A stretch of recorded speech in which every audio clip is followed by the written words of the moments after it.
Hi guys, welcome to part 2 of What If Naruto Was More Like His Father. Anyways, enjoy the video. Time skip, 6 years. A lone figure was standing on top of the gates of Konoha. He was tall for his age, standing at 5 feet. He was wearing a white and black, half-sleeves jacket with 2 orange stripes on the sleeves, connected to the ones going along his zip which stopped at his chest, his high collar standing up. There was a blue lightning symbol on his back, in the black stripe. He wore a full-sleeves black shirt underneath the jacket with 2 bands, one on his wrists and the other just beneath his elbows. He wore dark blue ANBU pants with orange stripes on the side, going all the way to the ankle. He wore simple blue shoes with white soles. Think of the pants like Sasuke's in Road to Ninja, but instead of sandals it's shoes.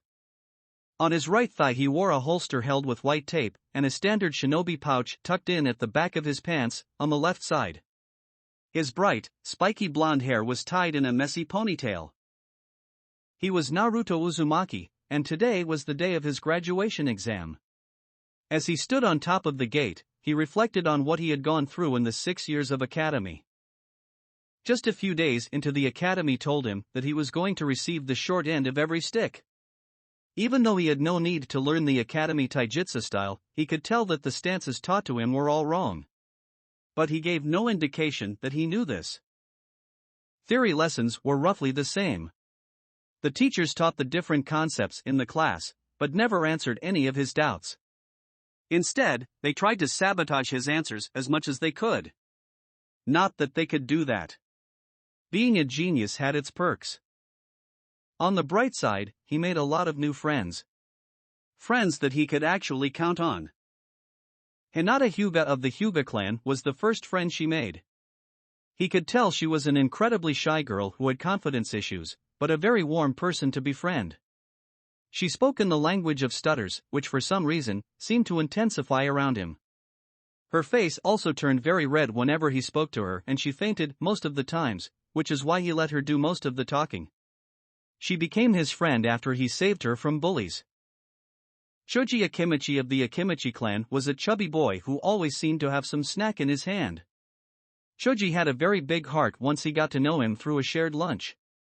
He was a very caring person, very kind and strong. But he also suffered from lack of self-confidence.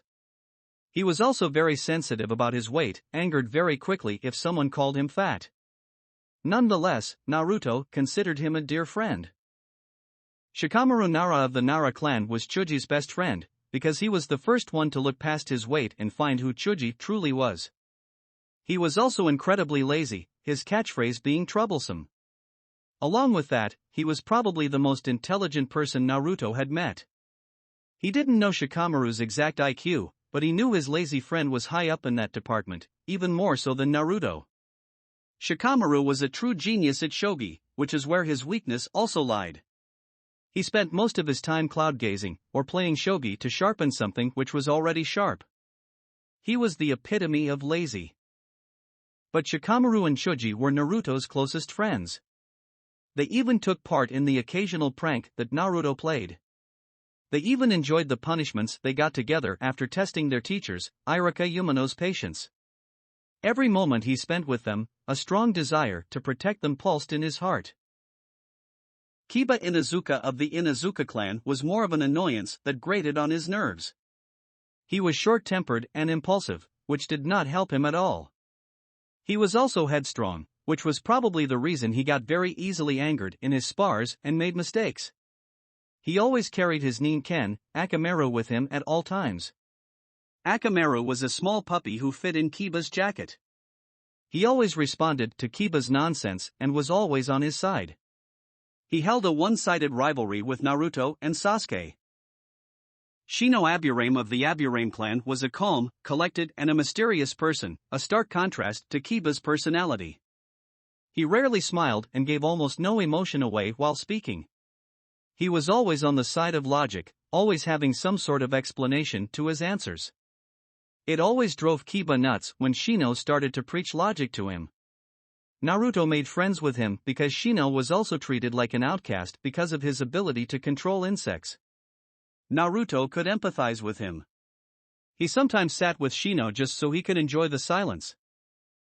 Ino Yamanaka from the Yamanaka clan was a very loud, outspoken girl, and a very devoted fangirl of Sasuke Uchiha. She was also very proud of her appearance, eating less so she could appear more attractive for her Sasuke-kun.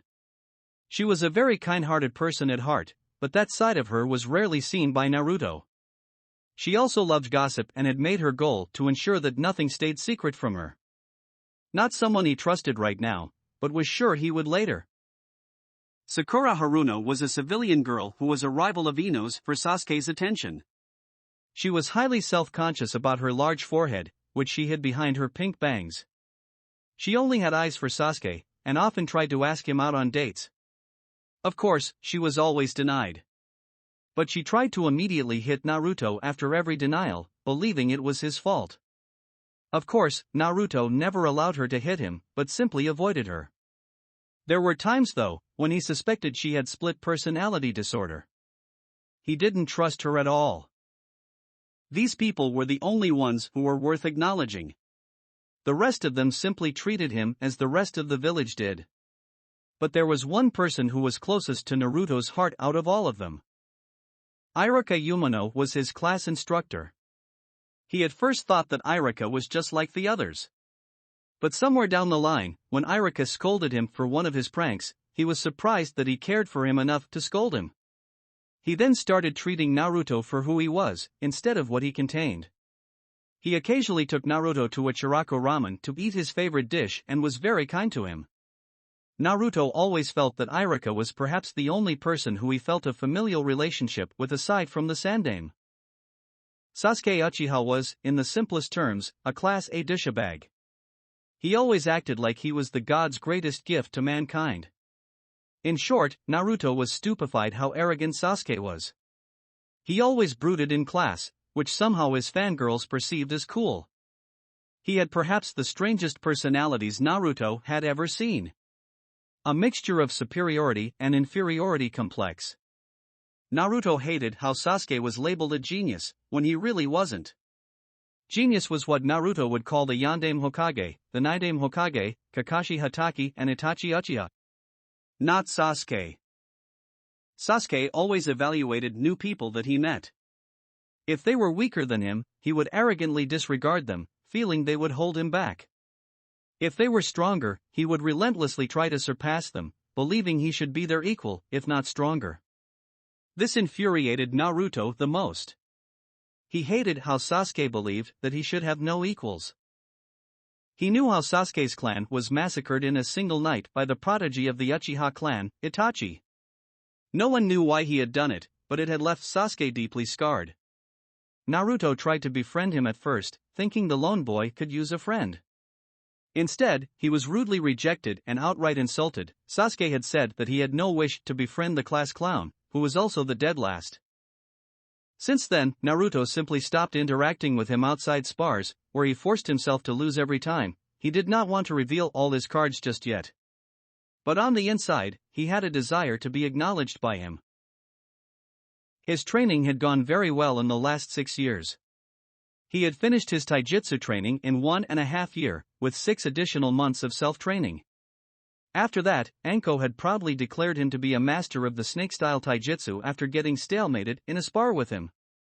It was after this he had started creating his own style, using the snake style as foundation. His own imagination was very useful in creating moves, blocks, strikes that were completely unique to his style. After he had mastered the snake style, he had started to work on his speed and with the help of shadow clones, had drawn resistance seals on his body. It was a bit weird at first, but he quickly got accustomed to it.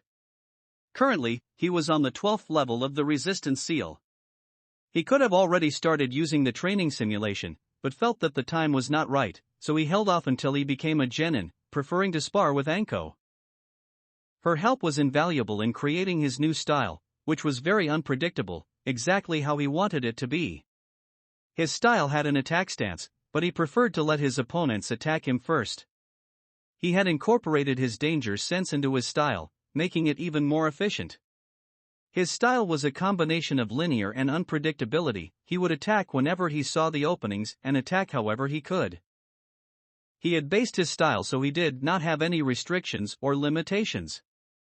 In short, he had successfully created and mastered his own fighting style in 5 years, and just like his father said, it was as aggressive as fire, as sharp as wind, as fast as lightning, as strong as the earth, as fluid as water, and as unpredictable as the nature.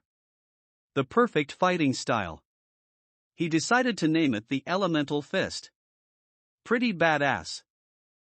His sensory abilities had been perfected over the course of 6 years. He had help from his Jiji, whose sensei, the Naidame, was said to be the greatest censor of his time. He had graciously allowed him to study his sensei's scrolls on sensing. The more Naruto read, the more he was convinced that the Naidame was a genius of his father's caliber. He had developed his own sensing techniques, which Naruto had eagerly learnt. Naruto could now accurately sense chakra to the point that he could identify nature affinities if he concentrated hard enough. His ninjutsu had progressed as far as well. His chakra control and reserves only increased over time, and he made sure he had enough jutsu in his arsenal of all 4 of his affinities. He had also created a way of copying jutsu from others. Whenever he would watch someone perform a jutsu, he would immediately hone in on the chakra in that person's body, sensing how it was being molded. His photographic memory combined with his now controlled danger sense ensured he could copy hand seals in slower perception. This skill had greatly impressed his Jiji. He was also pretty smug about the fact that he had successfully copied the great fireball jutsu from Sasuke from when he had once watched him train. Also, he had literally begged the Sandame to let him study from the Naidame's library, considering that he had 4 affinities that could rival Tobirama's water affinity, and the former Hokage literally had a huge library that was full of jutsus of all nature transformations. Sarutobi was outraged at his request, but Naruto had reasoned that he had the ability to make use of them. Besides, the Naidame had no use for them now since he was dead. Sarutobi had very reluctantly allowed him to study from the library, but had made him swear that he won't tell anyone. The fact that he was a seal master had helped him study and understand the Hiratian scroll his father had left him. He had to admit that it was incredibly complex. From what he understood, it was a part of the rarely studied field of spacetime.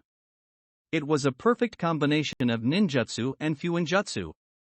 His father had left him an astounding amount of chakra theory for him to recreate the jutsu. In summary, it was using fuinjutsu to create a temporary tear in spacetime, traveling through it and appearing on the other end near instantly. It relied on the principle of teleportation. Once you enter the tear of spacetime, your body is dispersed into millions of particles of chakra that reassembled just before you exited the spacetime.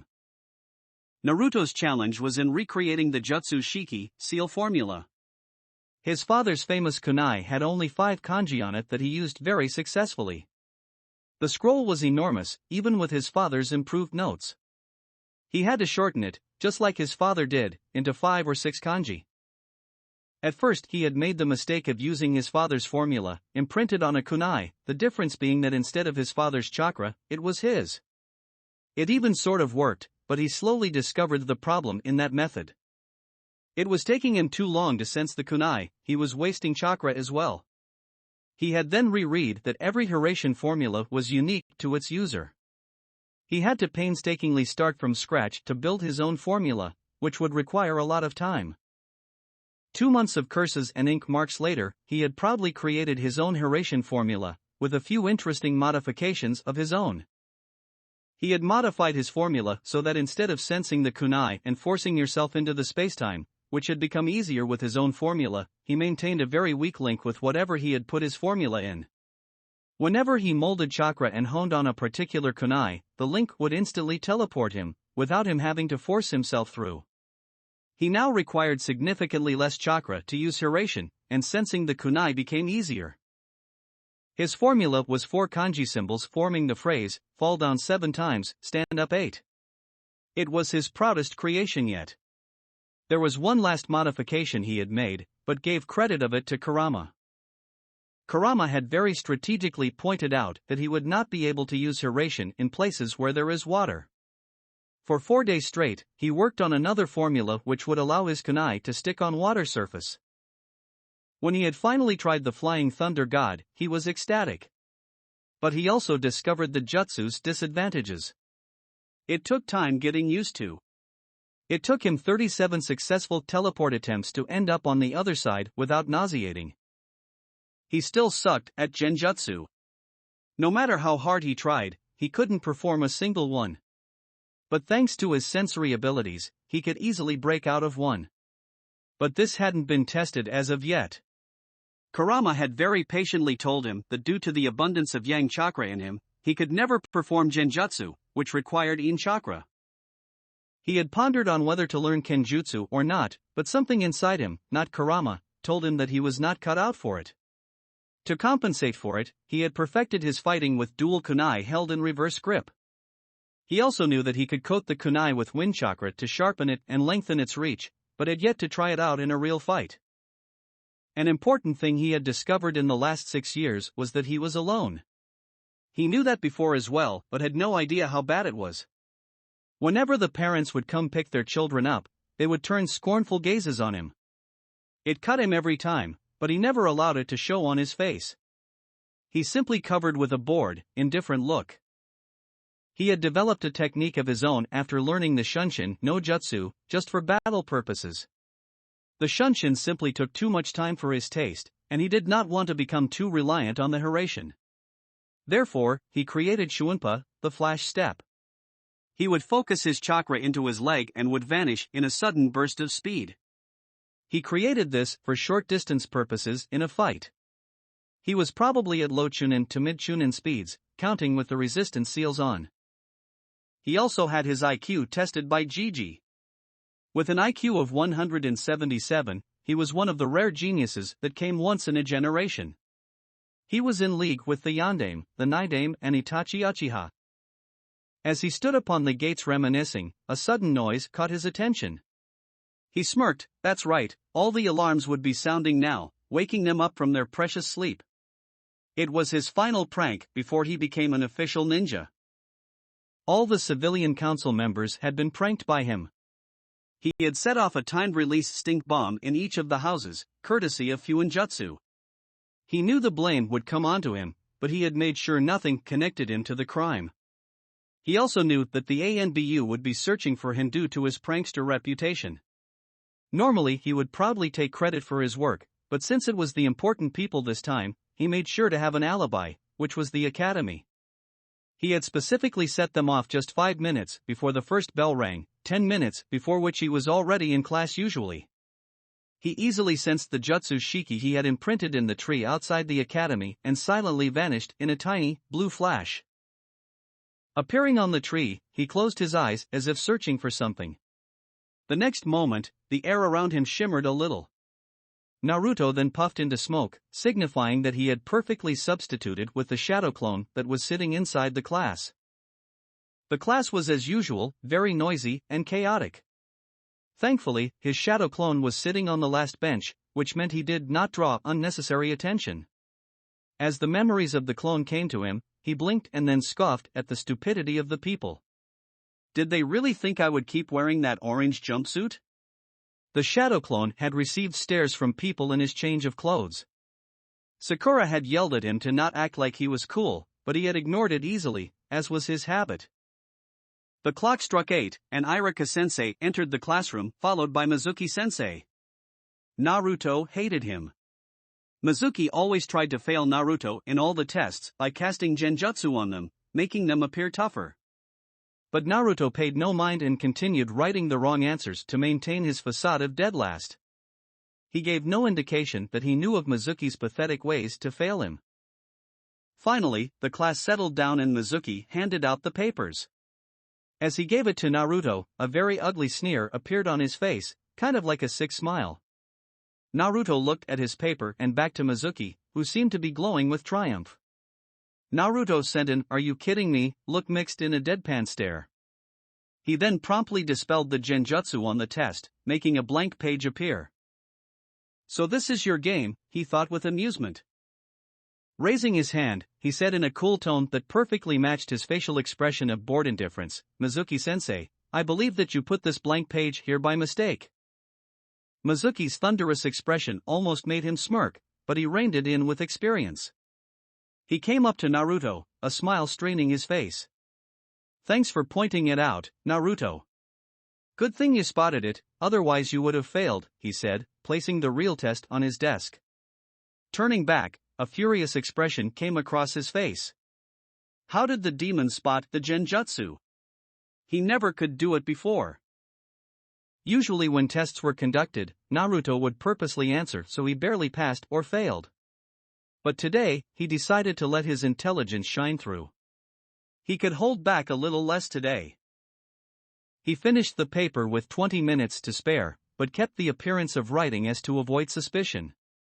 He could see that Sakura and Sasuke had also finished roughly at the same time. It was not surprising since Sakura was considered the class bookworm and Sasuke was quite intelligent. Everyone else finished at roughly at same time around. After collecting their papers, Irika-sensei called out, "All right everyone, next section will be weapons. Proceed to the practice fields." Naruto waited in the crowd for his turn. Since it was alphabetical order, he was pretty much in the last. He watched as Sasuke's turn came and observed as Sasuke hit all the 10 bullseyes for kunai and shuriken, save for one. 9 bullseyes out of 10 was the highest score yet. Finally, it was his turn. He went in front of the crowd and to the box where the shuriken were kept. He took 5 of them out and holding 3 in his left hand and 2 in his right, threw them all simultaneously. He watched as they all hit bullseye with boredom, as if he did this every day. He proceeded to do the same with kunai. The whole class was shocked and gaping at what they saw. Naruto Uzumaki, the class clown and dead last, had beaten Sasuke Uchiha's score very easily. The said Uchiha was frowning heavily, not liking that the dead last of the class had beaten his score, that too looking as if he was barely concentrating. Irika was shocked as well. Naruto never displayed such skill before. "Gee, good job, Naruto. You have the highest score in the class," he complimented, before moving on to the next student, not noticing that Mizuki was barely keeping himself from strangling the blonde. The said blonde turned in his direction and gave a smirk, infuriating him even more. After the weapons part of the exams was over, Irika called out, "Everyone, gather around for the taijutsu portion of this exam." Naruto frowned minutely at this. Every time they practiced taijutsu, he was always up against Sasuke, no doubt because Mizuki wanted to see him lose.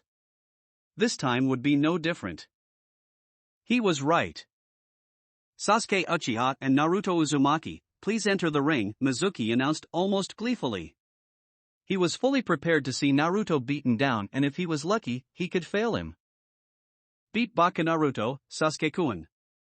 Sakura screeched, causing many people to cover their ears. Ino supported her by shouting as well, "Show him you're the best, Sasuke-kun." Naruto could have sworn that he saw blood coming out of Akamaru's ears.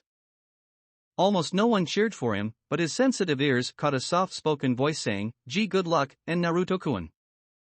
He smiled in thanks at Hinata, who fainted at his smile. He then turned his attention towards Sasuke, the same bored look from before back on his face. Sasuke stepped in with a serious frown, still feeling upset that the dope of all people beat him. Naruto still had the infuriating look of bored indifference on his face, as if he barely considered Sasuke a challenge. Sasuke almost snarled, "That dope is mocking me." "Hajime," Mizuki called out and jumped out of the ring. Sasuke slid into his clan's fighting style, the interceptor fist. Since it mainly relied on the Sharingan, he could not use it to his full potential. "But I don't need the Sharingan to beat dope of all people," he thought smugly. But wasn't prepared for what came to him. Naruto was contemplating whether he should end this quickly or prolong it, just to see how angry he could get Sasuke. "Nah, I'll end this quick," he thought. He would use every advantage he could get. It was his fighting style after all. "Hajime," Mizuki called out and jumped out of the ring. Sasuke slid into his clan's fighting style, the interceptor fist. Since it mainly relied on the Sharingan, he could not use it to his full potential. "But I don't need the Sharingan to beat dope of all people," he thought smugly. But wasn't prepared for what came to him. He stood in a semi-ready stance, watching as Sasuke did not bother to enter his until the signal to begin was given. "Got him," he thought with a mental smirk. As soon as the signal was given, Naruto didn't waste any time to get into a stance. Sasuke had provided an opening, and he would fully use it. He used the speed he had built up all over the years to get into Sasuke's guard in an instant. One moment Naruto was standing opposite to him, another moment he was kneeing Sasuke's chin very painfully. The force of the blow was such that Sasuke was thrown right out of the ring. Even though he recovered mid-air and was able to soften his landing, a furious expression was on his face. Kurama was heartily laughing inside his mind, pleased to see Sasuke getting his ass handed to him. The class was silent for a moment. Naruto had beaten Sasuke a second time, that too in just one move. Then came the accusations, Naruto cheated, Iruka-sensei. There's no way Baka Naruto can beat Sasuke-kun. He cheated, Iruka-sensei. Iruka was getting fed up at how the fangirls were shouting ridiculous and useless accusations. He could see what Naruto had used was pure speed, and nothing else. Shut up. Naruto has not cheated. If anyone knows better, speak up. Naruto was watching the drama unfold with hands crossed across his chest, amusement dancing in his eyes. He almost laughed when Sakura, the ever-devout fangirl, screeched, Iruka-sensei. There's no way Baka Naruto could beat Sasuke-kun. Therefore he must have cheated. That's a very logical reason, isn't it? Naruto thought with sarcasm. Iruka turned a stern glare on her, and just how did Naruto cheat, care to explain, Sakura? Sakura opened her mouth, but closed it since nothing came to mind. An embarrassed blush spread across her face and she fell back into the crowd. Iruka nodded and called out, everyone head inside for the ninjutsu portion. Mizuki was looking like someone shit in his breakfast and made him eat it. Don't you get so smug, demon. I will fail you somehow, he thought angrily.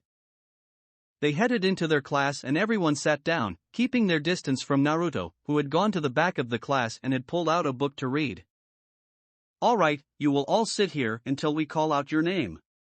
When we do, come into the next room for your exam, Iruka said before calling the first student. Sasuke had long since gone back to brooding again, though this time he had a faint aura of anger around him.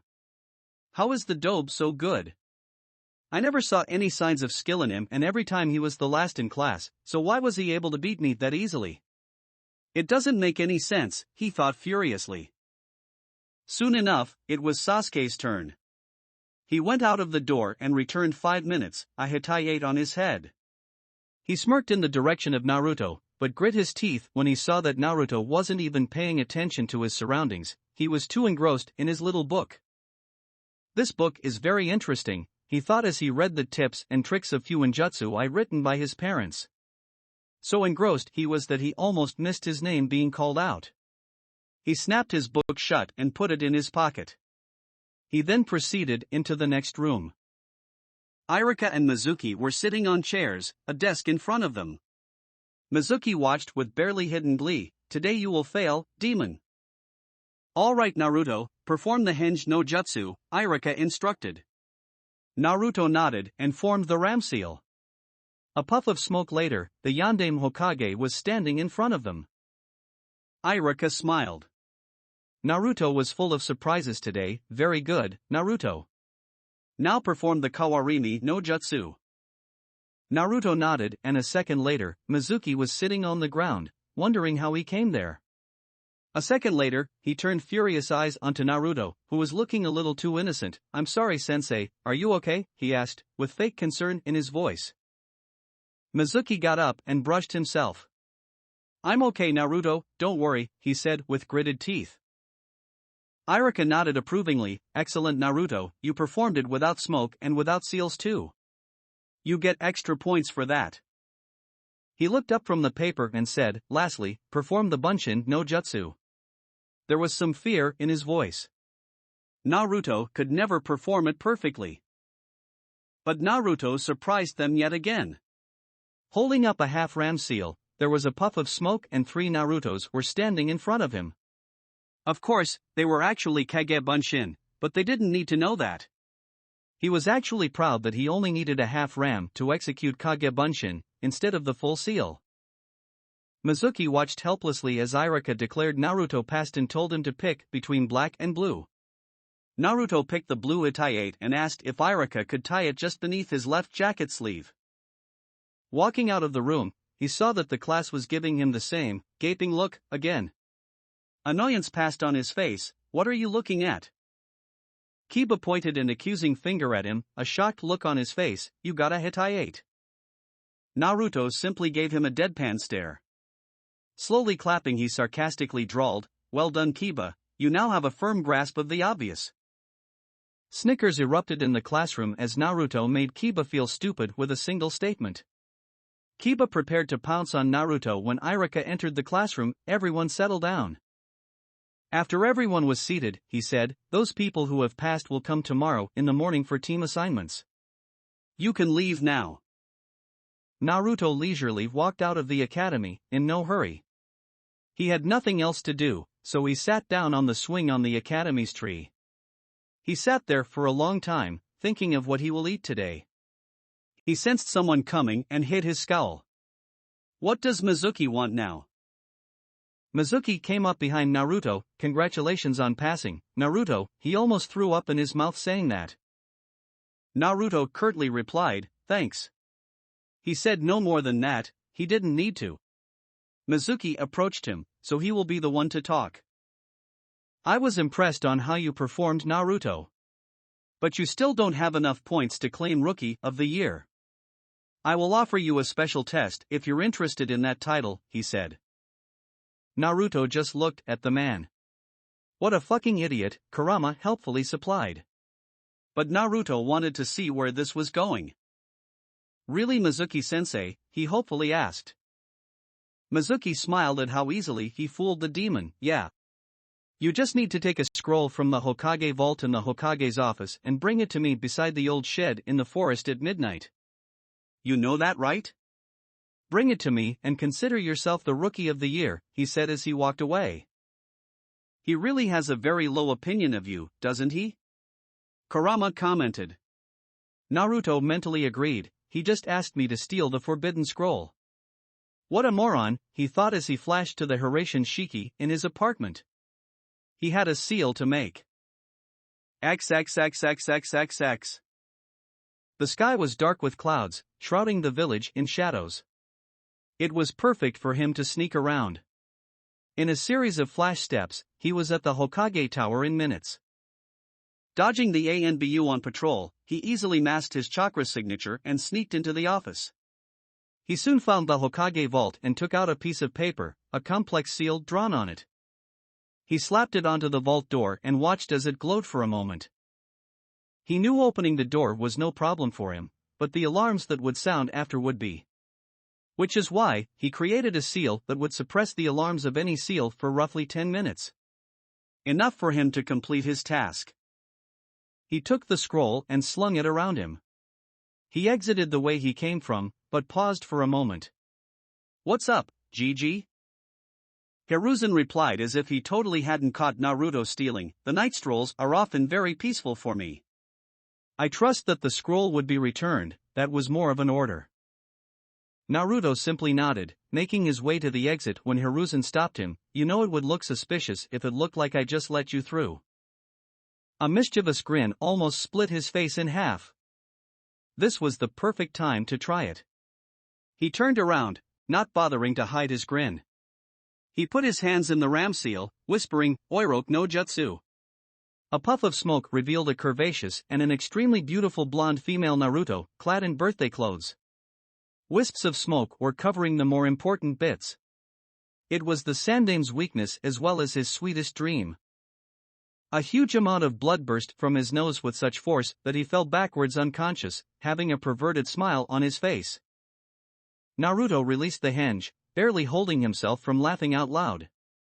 "Yosh! Oiroke no jutsu is a success," he thought in celebration before flash stepping out and into the forest. He arrived with half an hour to spare.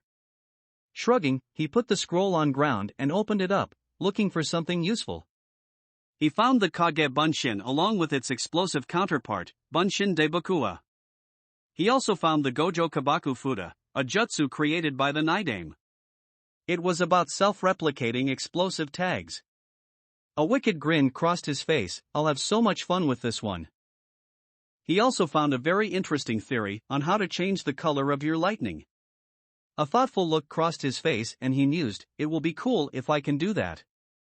The blue of lightning hurts my eyes. Red lightning sounds much better.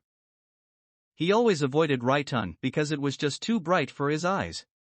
So for the next 2 hours, he relentlessly practiced changing the color of his lightning. It was tedious work, but he was able to do it, without shadow clones. At the end of 2 hours, he lightly panted but watched in pride as red currents of lightning danced across his body. I did it! Who? The theory was easy to understand, but not so much when implementing, he thought with relief. The red lightning was significantly better on the eyes and was less chakra consuming, though he did not know why. Suddenly, he sensed a familiar chakra and smiled, about time someone came looking for me. A few moments later, Irika burst out of the bushes, looking around wildly. When he spotted Naruto innocently sitting on the ground with the forbidden scroll on his lap, he snapped. Naruto, he began in a strained voice, just what do you think you are doing? He ended in a shout. Naruto, to his credit, wasn't rattled a bit. He just smiled widely and decided to out the traitor. Well, Mizuki-sensei told me to bring this scroll for him here. So, I was just waiting for him, Irika-sensei. A cold feeling washed over him at that. Mizuki told you that? But dash. Explanations later, Irika-sensei. For now, be on your guard, Naruto calmly said as he stood up and slung the scroll over him, hands crossed over his chest as if waiting for something. Irika was about to grill him further when his instincts screamed at him to dodge. He leaped aside to dodge the hail of shuriken, but one struck his sleeve onto the shed and another got buried in his thigh. Naruto lazily caught the kunai that was heading towards him between two of his fingers. A second later Mizuki appeared before them, smiling smugly. Well done, Naruto. Now hand over that scroll to me, he said. Naruto was about to speak when Irika shouted, Mizuki, why are you doing this? Mizuki growled, for power, you idiot. I want power, nothing else. Naruto, hand it over. Right. Now. Don't do it, Naruto. Irika shouted desperately as he struggled to free himself. Mizuki smiled sickly. Do you know why everyone hates you, Naruto? Naruto raised an eyebrow, curious to hear what the traitor had to say. Oh, do tell. Don't do it, Mizuki. Irika shouted. This could not happen. It would absolutely break Naruto's spirit. It's because you're the Kyuubi. 12 years ago, when the Yondaime defeated the Kyuubi, he didn't kill it. He sealed it into a baby, which happened to be you. You hold the killer who took thousands of lives that day, including Irika's parents, he finished in a crazed tone. XXXXXXX. Hiruzen, who was watching from his ball, had gone pale. This isn't good. That idiot Mizuki has told Naruto of the secret. But then he noticed that Naruto hadn't reacted to that at all.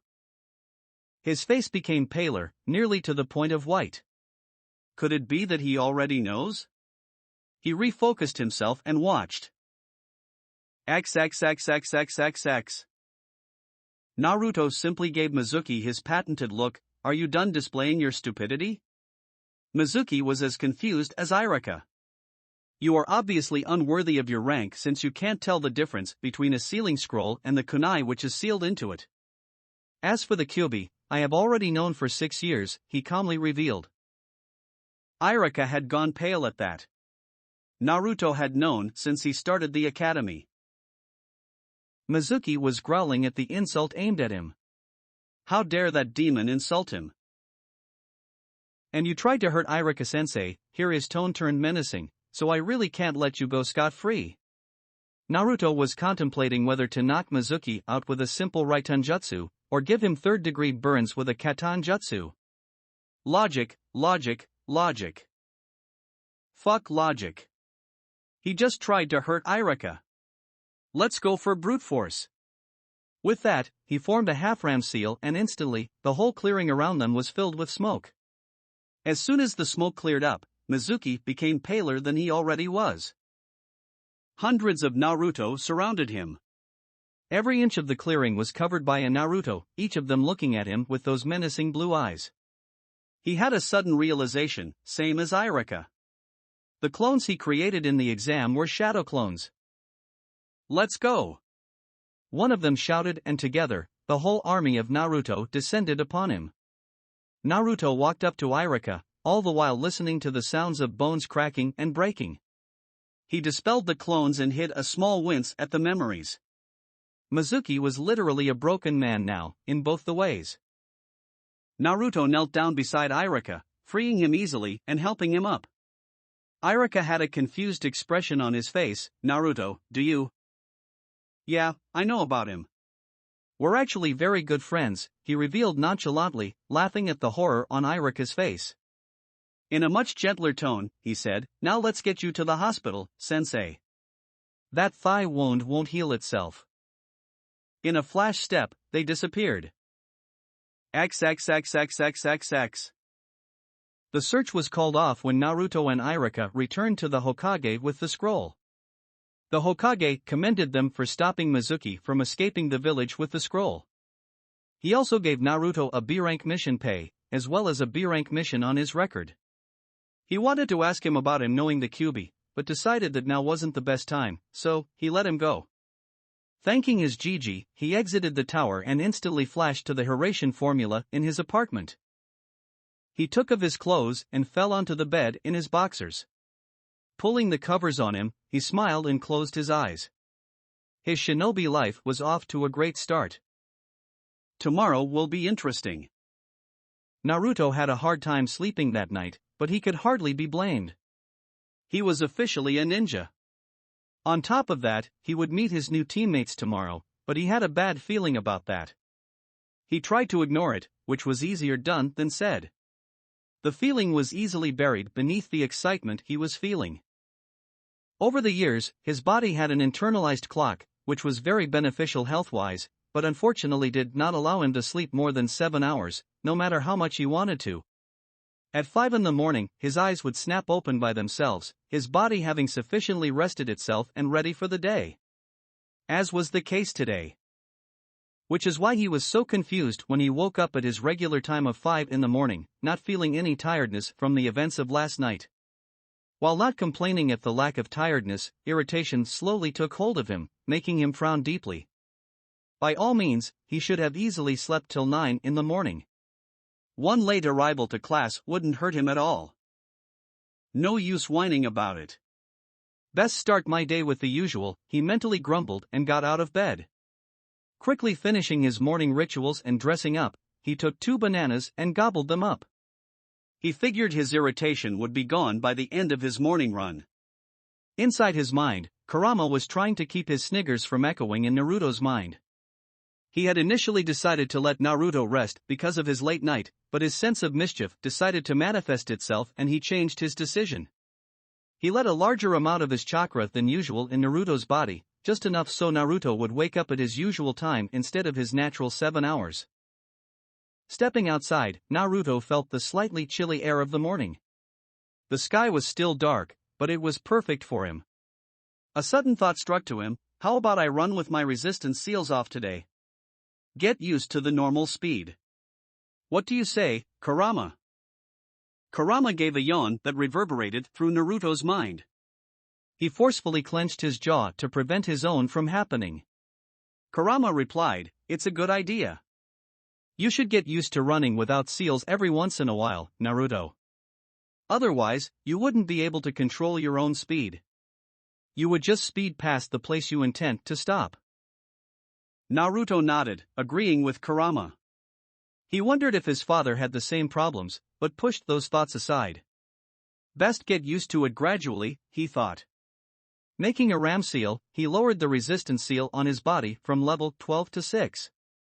The change was immediate, he felt really light and like the amount of energy in his body had doubled. He started running and was surprised at his own speed. Kurama had been frighteningly accurate, he was currently running at a speed which children would call close to sprinting, and the worrying part about the whole thing was, he wasn't even controlling it. At the end of this run, I will get used to this, he determinedly thought. It took him almost 5 rounds of the village to get used to it, and by the end of 5 rounds, he was comfortably running at the speed he usually ran, not having any feeling of being tired at all. I wonder if this feeling can be compared to freedom, he thought with a smile. Running without a care in the world, feeling as if nothing is holding you back. Eventually, he decided to sprint all out, and once he started feeling tired, he would run without any resistance, getting used to running without it. After another 1.5 lap of sprinting, he began panting and figured that the time was right to release the seal. He was just about to do it when he saw something ahead of him. He was closing on a person wearing a, oh God, is that a spandex jumpsuit? He was very much grossed out by the sight and figured overtaking the person was in his best interest. Instantly releasing the seal, he shot forward once more, having not increased his pace by himself at all. He was soon running neck to neck with a kid probably his own age who had a shining, bowl-cut hairstyle and huge eyebrows which looked more like caterpillars. Bandages wrapped up his forearms and his hittite wrapped as a belt. He also wore orange leg warmers. The kid glanced towards him and flashed a brilliant smile of white teeth shining like metal. He spoke in a loud voice, "A very youthful morning to you. May I know who you are?" Naruto rose an eyebrow at the loud voice. Perhaps this is his normal way of speaking, he mused. Somehow, a quiet voice did not suit this kid. And what is with the youthful morning? Outward he said, "Good morning. It is nice to see someone else running at this time. My name is Naruto, by the way." He expected the usual frown of disgust and hate, but he did not expect the kid to react. "My name is Rock Lee, Naruto-kun. You seem like a very youthful person, running at this speed in the early morning. You are clearly basking in the springtime of youth." Naruto stared at him as if he was speaking an entirely different language, which he probably was, because he didn't understand a word of what he said. Inside his mind, Kurama had kept his eyes shut tightly. He had already scarred his mind by seeing Lee. He did not want to go insane from seeing him in motion. Naruto did the only thing he could without upsetting the boy. "Hey, Lee. How about we talk later? I'm in a bit of hurry." Saying that, he sprinted ahead at full speed, leaving Lee to taste his dust. He felt bad about leaving him like that because there was a chance that that boy would be his future comrade, but he wanted to get used to his mannerisms slowly. The youth coming from Lee terrified him. Lee stared at the dust with wide eyes. Stars seemed to twinkle around him. What youth? To be faster than me with my weights off. Guy-sensei will be so surprised when he hears of this. Shouting this, he ran off in his own cloud of dust. Naruto ran full sprint until he reached his house. Climbing up the stairs, he thought about what he had observed while talking to Lee. While the bandages covered almost whole of his forearms, the fingertips were exposed. And they were scratched and bruised, heavily. That indicated that Lee trained his ass off every day. He also sensed Lee's chakra, which was so low that someone would mistake him for a civilian. Which probably indicated that Lee was running on pure speed, without any chakra. That meant Lee was a pure taijutsu type fighter. The amount of hard work it must have taken to achieve that speed. Lee has my utmost respect for his hard work, he thought with admiration. Kurama agreed, a genius of hard work, he truly is. Taking a quick shower, he dressed in his clothes from yesterday and quickly ate a cup of instant ramen, justifying it as a good day and easily ignoring Kurama's exasperated shake of head, and adjusted his hittite beneath his left shoulder. Taking a final look in the mirror, he nodded to himself and left his apartment. Hopping on the rooftops gave him a rare sense of thrill, which not many shinobi felt because of it being unusual for them. But many shinobi did not perform tricks on the rooftops as well. The flips and every sort of cartwheel he could think of were performed with the highest level of precision. His every landing, flip, roll was perfectly executed. The people below stared at him, some were the usual glares, while a few of them had expressions of awe. It was rare for them to see performing such tricks on rooftops with such expertise. Of course, Naruto was too lost in the thrill to notice. Before long he had reached the academy. As he walked through the gates, a sense of apprehension gripped him. A familiar bad feeling from the last night gripped him again. With every step, the feeling seemed to intensify a little. He shook his head a little, trying to shake the feeling off. Today will go well, he assured himself. XXXXXXX. Hiruzen looked at the jonin assembled in his office. Each of them would be assigned a team of genin. He had to choose carefully who received which team. The future of Konoha had to be handled extremely carefully. He glanced at the jonin standing at the right-hand side end of the line. Kakashi was sort of glaring at the old Hokage. Usually, he would be late to the meeting by a good 3 hours unless he was receiving a B-rank mission or higher, but the Hokage had threatened to burn his Ika collection, even his hidden collection. So he was forced to attend on time. But that did not prevent him from glaring at the Hokage. Hiruzen distributed the first 6 teams and asked them to leave, before turning his attention to the more important teams. Team 7 would be led by you, Kakashi, he said, giving the jonin a nod. Team 8's leader would be Kurenai. Since Team 9 is still in circulation under Guy, Team 10 would be led by Asuma. Kakashi, stay behind. I have to talk to you. As the other jonin left, there was a noticeable change in Kakashi's posture. The lazy look was gone from his eye, replaced with seriousness. He stood straight with his hands behind his back and back straight, looking at the Hokage. What do you want from me, Hokage-sama? Hiruzen's seriousness of the topic was clear in his voice. Kakashi, you have been given the most important team of all. Since Sasuke Uchiha is on this team, the council will probably force you to pay more attention to him, teach him the ways of Sharingan and all your jutsu. But you will not play any favorites. Is that understood? His voice was like an army commander at the end. Kakashi nodded. Hi, Hokage-sama. Hiruzen then motioned for the ANBU to leave the room. Once the room was completely secure, he leaned forward on his desk, chin resting on his hands. He suddenly seemed to switch from a serious personality to a weary one. Kakashi, Naruto will be on this team as well.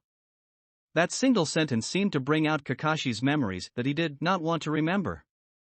Memories of his sensei, memories of how he failed to protect Naruto from the villagers. I will not fail this time. You can count on me, Minato-sensei, he thought with resolution. Hiruzen continued in his grave tone, the council will probably tell you to ignore him as much as you can. But you will not do that to the only person who is connected to Minato, would you? Kakashi shook his head and spoke with steel in his voice, no, Hokage-sama. I am astounded that you would even say that. Hiruzen, however, was unfazed by the outburst. I had to check, Kakashi. I'm sorry for saying that.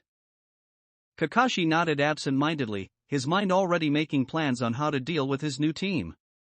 A thought occurred to him and he asked Hiruzen, is there anything I should know about my team? Hiruzen leant back in his seat, taking a deep breath and blowing the smoke out. I could give you the files of your students, but observing firsthand is a better way. Won't you agree, Kakashi? Kakashi seemed to be in thought for a moment and then I smiled. Perhaps, this time he will be able to correct his mistakes. XXXXXXX. Entering the classroom, he saw that only half of those who had graduated were there. Eyes roaming, he spotted his friends Shikamaru, Choji, Shino, Hinata sitting in their usual places. Shikamaru was dozing off as usual, Choji was eating potato chips, Shino was examining his bugs and Hinata had turned red as soon as she saw him. She began poking her index fingers together, avoiding eye contact. He also saw other kids who had graduated, playfully shoving each other, talking about everything and nothing at the same time. He was about to go to his usual seat in the back when he sensed a familiar chakra approaching. Turning to the door, he narrowed his eyes. Sasuke Uchiha had entered the classroom. He looked very different from yesterday, wearing a navy blue high-collared short-sleeved shirt and white shorts with holster tied on his right thigh. He also wore white arm warmers and hitayate tied on his forehead.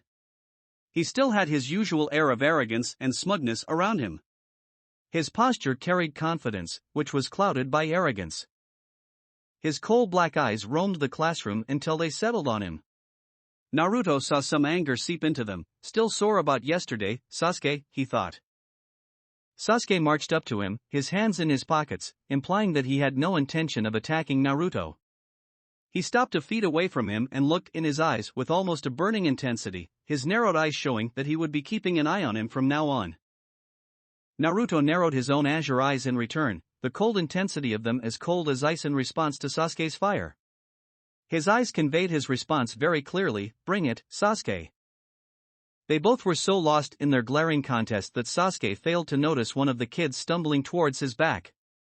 He bumped into his back, shouting out a sorry, before joining his friend's back. He did not notice the consequences of his accidental bump.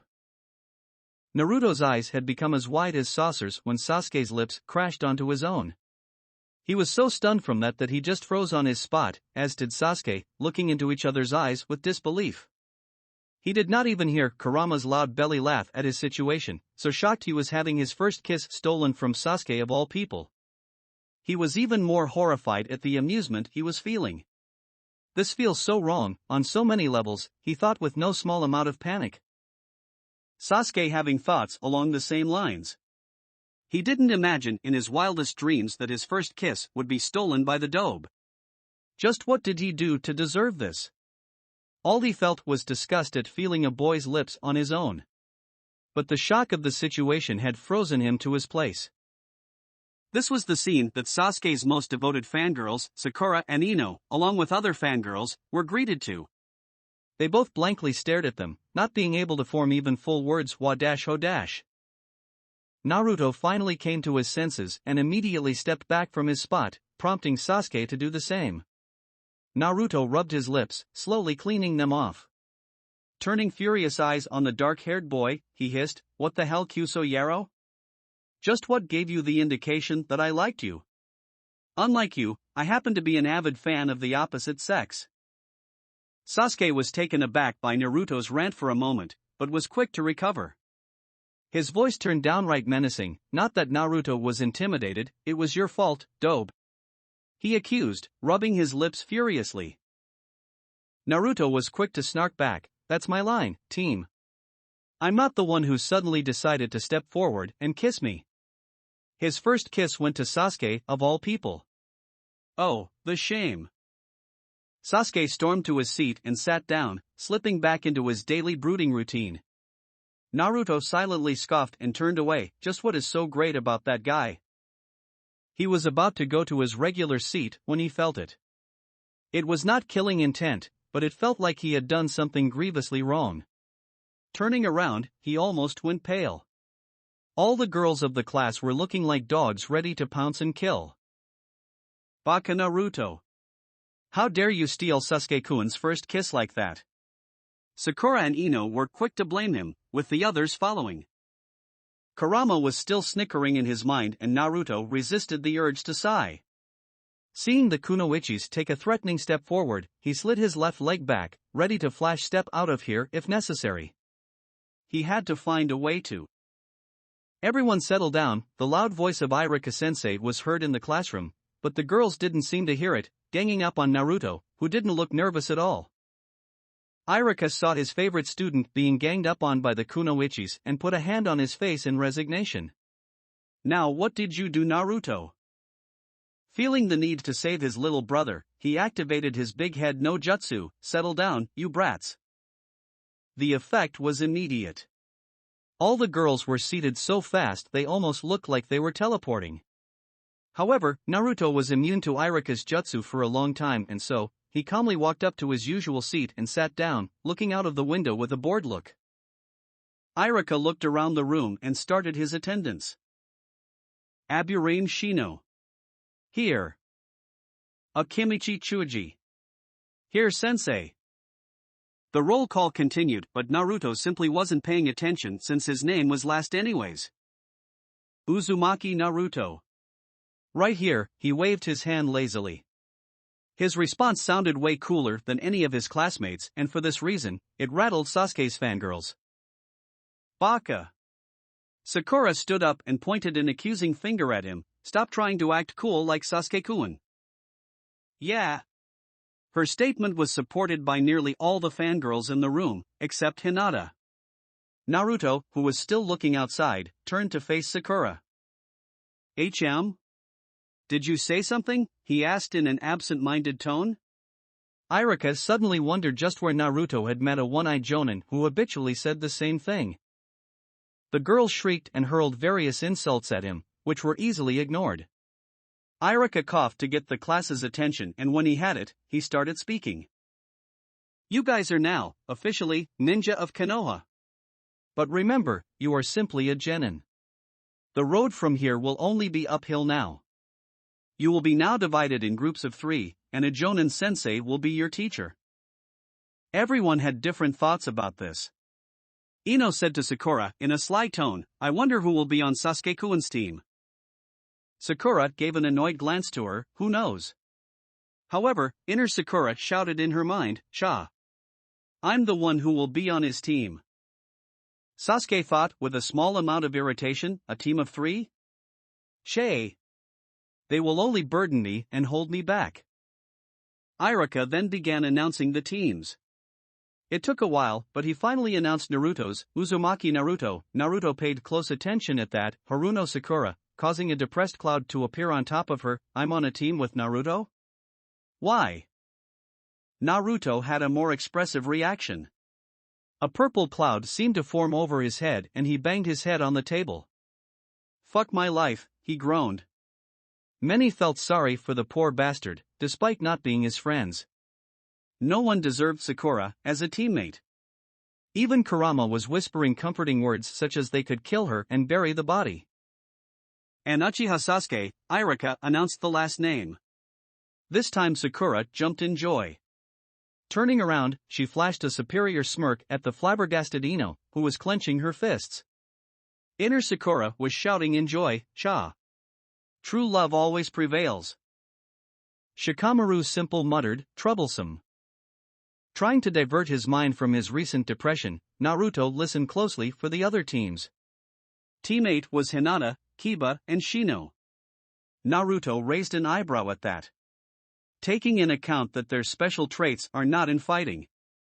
If I'm not mistaken, this is a tracking and a backup assault team. Team 10 was announced to be Ino, Shikamaru, and Chuji. The legendary Ino Shikacho trio is being formed again. Their fathers were a legendary team themselves, after all. This team has 2 purposes that I can think of. A battle purpose and an information gathering, taking in account Ino's mind techniques, Shikamaru's binding techniques and Chuji as a heavy hitter. Not bad at all, he thought with a smile, impressed with Gigi's choices of team members. That thought process led him to his own team.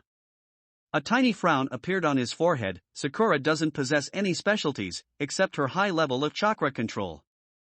Sasuke could be considered a specialist in ninjutsu due to his Sharingan, but that depends on his chakra capacity. He is an expert in shuriken jutsu, which is to be expected considering who his brother was. His taijutsu will grow by leaps too, once he awakens his Sharingan. My specialty would primarily be ninjutsu and fuinjutsu, followed by taijutsu and trap-making.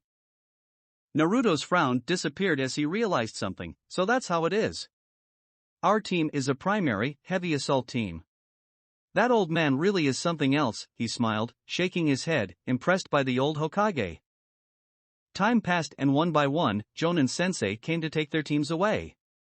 Teammate Sensei was a beautiful woman named Kurenai Yuhi and Team 10 Sensei was a large man who looked like a bear and held strong resemblance to Gigi. He introduced himself as Sarutobi Asuma and took his team away. Many hours passed, but there was no sign of Team 7 Sensei. Sasuke kept brooding the whole time, though he was starting to look irritated. Sakura looked close to exploding in anger. Naruto was calmly working on a new chakra suppressing seal that he could use without delay. He was also keeping his senses open, just in case he sensed their sensei. Almost 3 hours of wait later, Naruto sensed a Jonin-level chakra signature heading their way. Sighing in relief, he sealed away his sealing supplies and got up, a revenge in mind for their tardy sensei. Walking up to the door, he made 4 hand signs and slapped his right palm on top of the door's ceiling. Snickering, he went back to his seat. That was a seal that had successfully worked on Gigi. There was no reason it wouldn't work on their sensei. Sakura and Sasuke were curiously watching Naruto. When Naruto applied his seal, they realized for the first time that Naruto was the tallest member of their team. Sakura asked him, "Naruto, what was that?" in her usual tone of "I'm your mother, Naruto." Naruto gave her a blank gaze and said, "Something that you can't come close to understand, Sakura." Sakura's temper flared and she moved to hit him out of habit, but the door to the classroom opened and all three genin watched with shock as the man who opened it got drenched from head to toe in water. Naruto smirked at that. That was a seal designed to activate when someone's chakra came in direct or indirect contact with it. He could store any element in it. Just because he was playing a prank, water was the best choice. Lightning or fire would be very painful. He turned towards the person who was most likely their Jonin sensei. XXXXXXX. Kakashi was lost in thought as he finally decided to go to the academy and collect his team. On one hand, there was Sasuke, the last member of the Uchiha clan that was still loyal to the village. Kakashi brought his hand up to the covered left eye. It was his late best friend's, Uchiha Obito's last gift to him before he died. He felt a sort of obligation to his friend to train the last bearer of the Sharingan. On the other hand, there was Naruto, his sensei's son and Kakashi's only remaining tie to his late teacher. The person he had failed to protect from the village's hatred. The Sandaime had made it very clear that Kakashi has until Chunin exams to increase the number of bonds he has in this village. If he doesn't have any bonds, he may very well leave the village and Konoha can't afford to lose its only Jinchuriki. Walking up to the classroom door, he was caught off guard when he was suddenly doused in water. Perplexed, he looked up, hoping to find a bucket, but saw nothing but a seal. Eyes narrowed, he looked around the classroom. Sasuke was looking at him with doubt. Is this guy really a Jonin? Sakura looked apologetic as she bowed. Sorry sensei, it is all Naruto's fault. I tried to stop him. Naruto was simply smirking at the Jonin. With Kurama's help, he had identified the chakra signature as that of Dog, the Anbu who sometimes used to protect him. However, Naruto's "I know something you don't" smirk definitely put Kakashi on edge. Kakashi was having his own thoughts about the three. Upon seeing Naruto's smirk, he concluded that Naruto most likely used a seal to play the prank. Turning to Sakura, he thought, Sakura tries to protect herself using excuses. Eyes turning to Sasuke, he saw the boy turn his face back towards the window. Sasuke minds his own business. Doesn't seem to accept the other two as comrades.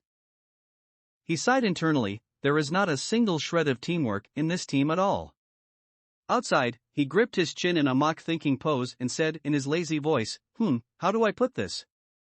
My first impression of you guys, well, you're a bunch of idiots, he finished with an eye smile. He could literally see the cloud of depression over Sakura and Sasuke's head, but Naruto kept smirking in that annoying manner, not at all fazed by Kakashi's insult. Deciding to move on, he said, meet me on the roof in 5 minutes. Kakashi then disappeared in a swirl of leaves. Startled by the sudden exit, Sasuke and Sakura scrambled and rushed to the roof, the latter scampering after the former. Naruto sighed, it was a good thing that he didn't have to hide his skills anymore. Grabbing the edge of the window, he swung his feet onto the wall and leisurely walked up it. Kakashi was as usual, buried nose-deep in his porn when he felt it. Looking down curiously, he contained his surprise on seeing Naruto walk up to him. The boy was displaying a skill that not many people showed before graduating. Yo sensei! Naruto waved with a smile. Kakashi had nothing to say so he waved back, yo! It really made him feel like an idiot. Naruto walked past him and sat down on the steps in front of Kakashi. Just as he sat down, Sasuke and Sakura burst through the door, eyes widening when they saw Naruto had already reached ahead of them and was sitting nonchalantly. Sasuke's eyes narrowed, how did the dobe reach ahead of me? Now that I think about it, I didn't see him following me and Sakura. So how did he get here? Sakura was in a similar state of surprise, but did not think much of it. She immediately sat down beside Sasuke, hearts in her eyes. Kakashi closed his book with a snap and said in his ever-lazy tone, all right, why don't you introduce yourselves? You can start first, Tinkerbell. Sakura scowled at Tinkerbell and spoke up, "Why don't you go first and show us how it's done, sensei?" Kakashi pointed a finger at himself. "Me? My name is Hataki Kakashi. I have many likes and dislikes. My dreams are none of your business. And you are too young to hear my hobbies." He finished and glanced at Sakura, motioning to continue. All the three genin sweat dropped. All we learned was his name. Sakura began speaking. "I am Haruno Sakura. She glanced at Sasuke and blushed. "My hobbies are," she blushed harder. "My dream is," she squealed this team, making Naruto shake his head in disgust. Sasuke showed no reaction.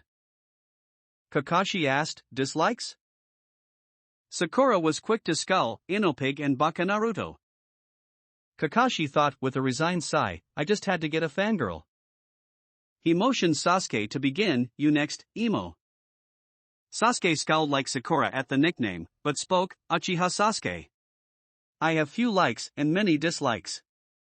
I have a dream, no, ambition to kill a certain man and restore my clan."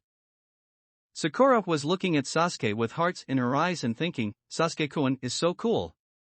Naruto was thinking, doesn't he know that to restore his clan he needs girls, and for girls he needs some personality? Kakashi had narrowed his eye a little, as I had thought.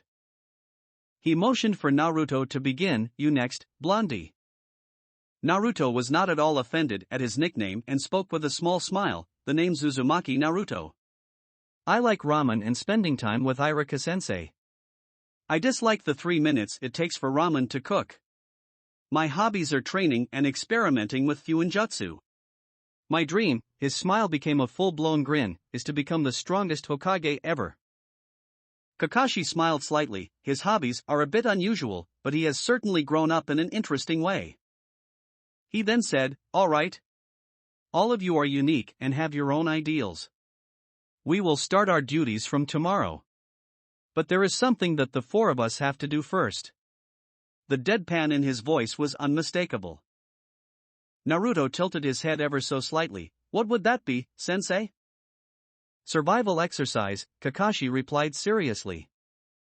"But we already did enough of it in the academy, sensei," Sakura said with a frown. Kakashi chuckled. "This time, it's different because I'm your opponent." "What's so funny?" Sasuke asked, a little irritated.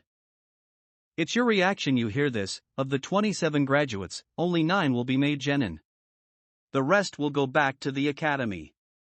As a matter of fact, the failure rate is over 66%.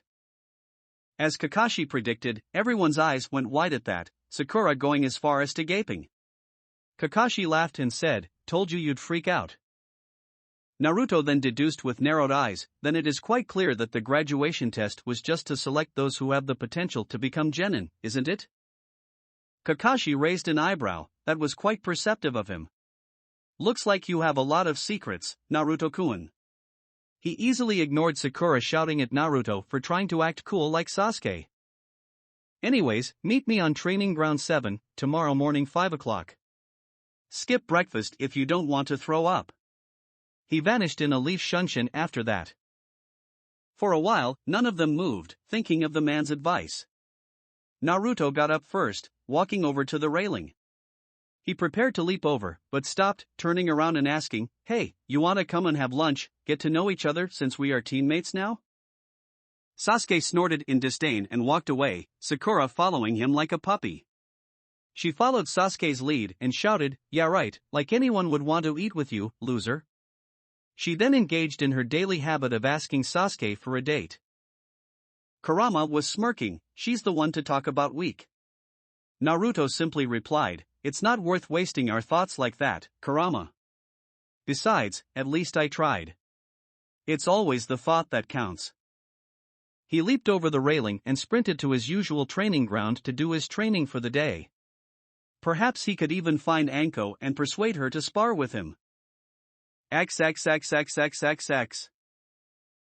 Naruto laid on his bed, hands tucked behind his bed and eyes up at the ceiling. Anko was tough as usual, and she was even kind enough to let him know that he had some openings in his fighting. By that, he meant she used those openings to leave nice, big bruises. He was not worried about that though, because he had already closed those openings. Right now, he was mentally conversing with Kurama. How much do I let loose tomorrow, Kurama? The Hiraishin is not an option. That will only be revealed in the Chunin exams and not before. You can reveal 3 or 4 jutsus that you have, but not your red lightning. You can scare Kakashi Brat with your flash step though. A bit of Fuin Jutsu will do as well. Oh, and make sure to use the Great Fireball. I want to see the look on Uchiha's face, Kurama replied after thinking for a bit, snickering in the end. Naruto ignored that suggestion. Which means lightning jutsus are out. I can go all out in taijutsu. If I don't, Sasuke will be quick to call me out on that, and I don't need any of that. Besides, it was clever of Kakashi-sensei to purposely mislead us into fighting on an empty stomach, don't you think? He smirked. Kurama smirked in return. Don't make the mistake of underestimating him, Naruto. Kakashi is a very strong shinobi, strong enough to be feared across all shinobi nations in the Third Great War. He is not lacking in the mental department at all. Naruto mentally nodded, acknowledging Kurama's advice. Closing his eyes, he fell into a deep sleep. Tomorrow would be interesting. Again. XXXXXXX. Glancing out of the apartment he lived in, Sasuke was thankful for the silence the night provided. I will pass the exercise myself. I won't allow those two to hold me back, he thought. Frowning in thought, he upsetly tapped the window. The dope has been acting very differently as of late. His sudden show of skills in the graduation test, his clear familiarity with seals, could it be that he was hiding his skills? If so, then why? He has always craved attention, so why would he do something like hiding his skills and personality? Just who are you, Naruto? Sasuke had noticed that Naruto acted very different from his usual loud and idiotic personality in the graduation exam. He was calm and collected, more so than Sasuke usually was. He was also understandably jealous of Naruto's newly discovered skills. Sasuke had been training his ass off since the massacre in order to become strong enough. Strong enough to kill him. Not many people had the ability to see underneath, not even Sasuke, but he could tell that Naruto was hiding a lot of his abilities. He would make Naruto tell him, because he deserved it more than anyone else, least of all the dobe. XXXXXXX. Naruto's eyes opened at 5 o'clock, according to his body clock. This is the time by which I am supposed to be on the training field, he thought as he got up to do his morning rituals. As he was brushing his teeth, he began thinking about Kakashi's behavior yesterday. Our sensei was late by over 3 hours to meet us, and he didn't even look sorry about that. What's to say he won't do this today, he thought as he wiped his mouth. Going to the kitchen, he leisurely began preparing 4 omelets. As he cracked the eggs, he scoffed, skip breakfast if we didn't want to throw up? He must be crazy if he thought that we would fight him on an empty stomach. He slid the omelets onto his plate and sat down on the dining table. A quick prayer later, he was gorging them down. He couldn't think about strategies because he didn't know what the exercise would be. Finishing his meal, he walked over to the sink and washed his plate. Only Sakura would be stupid enough to skip the most important meal of the day. That girl is so thin a simple breeze would be enough to blow her away, he snickered. He went to his room and took out the seal on which he was working on. He sat down on his table and worked on it until only half an hour was remaining till 8 o'clock. He closed the scroll and began preparing for the day. He dressed up and checked if he had all his supplies in his pouch and holster. Tying his hitayate beneath his left shoulder, he nodded to himself and exited his apartment after ensuring his trap seals were in place. He walked at a comfortable pace to the training grounds, eating 2 bananas and a backpack holding his lunch. Reaching the training grounds, he had to hold his laugh at what he saw. Both his teammates were there, probably from 5 o'clock, and were looking as miserable. Well, as miserable as Sasuke could look. Sakura was sitting on the ground, probably regretting not eating breakfast. As soon as she saw him, her face twisted into anger and she got up, yelling, "Naruto! You are late!"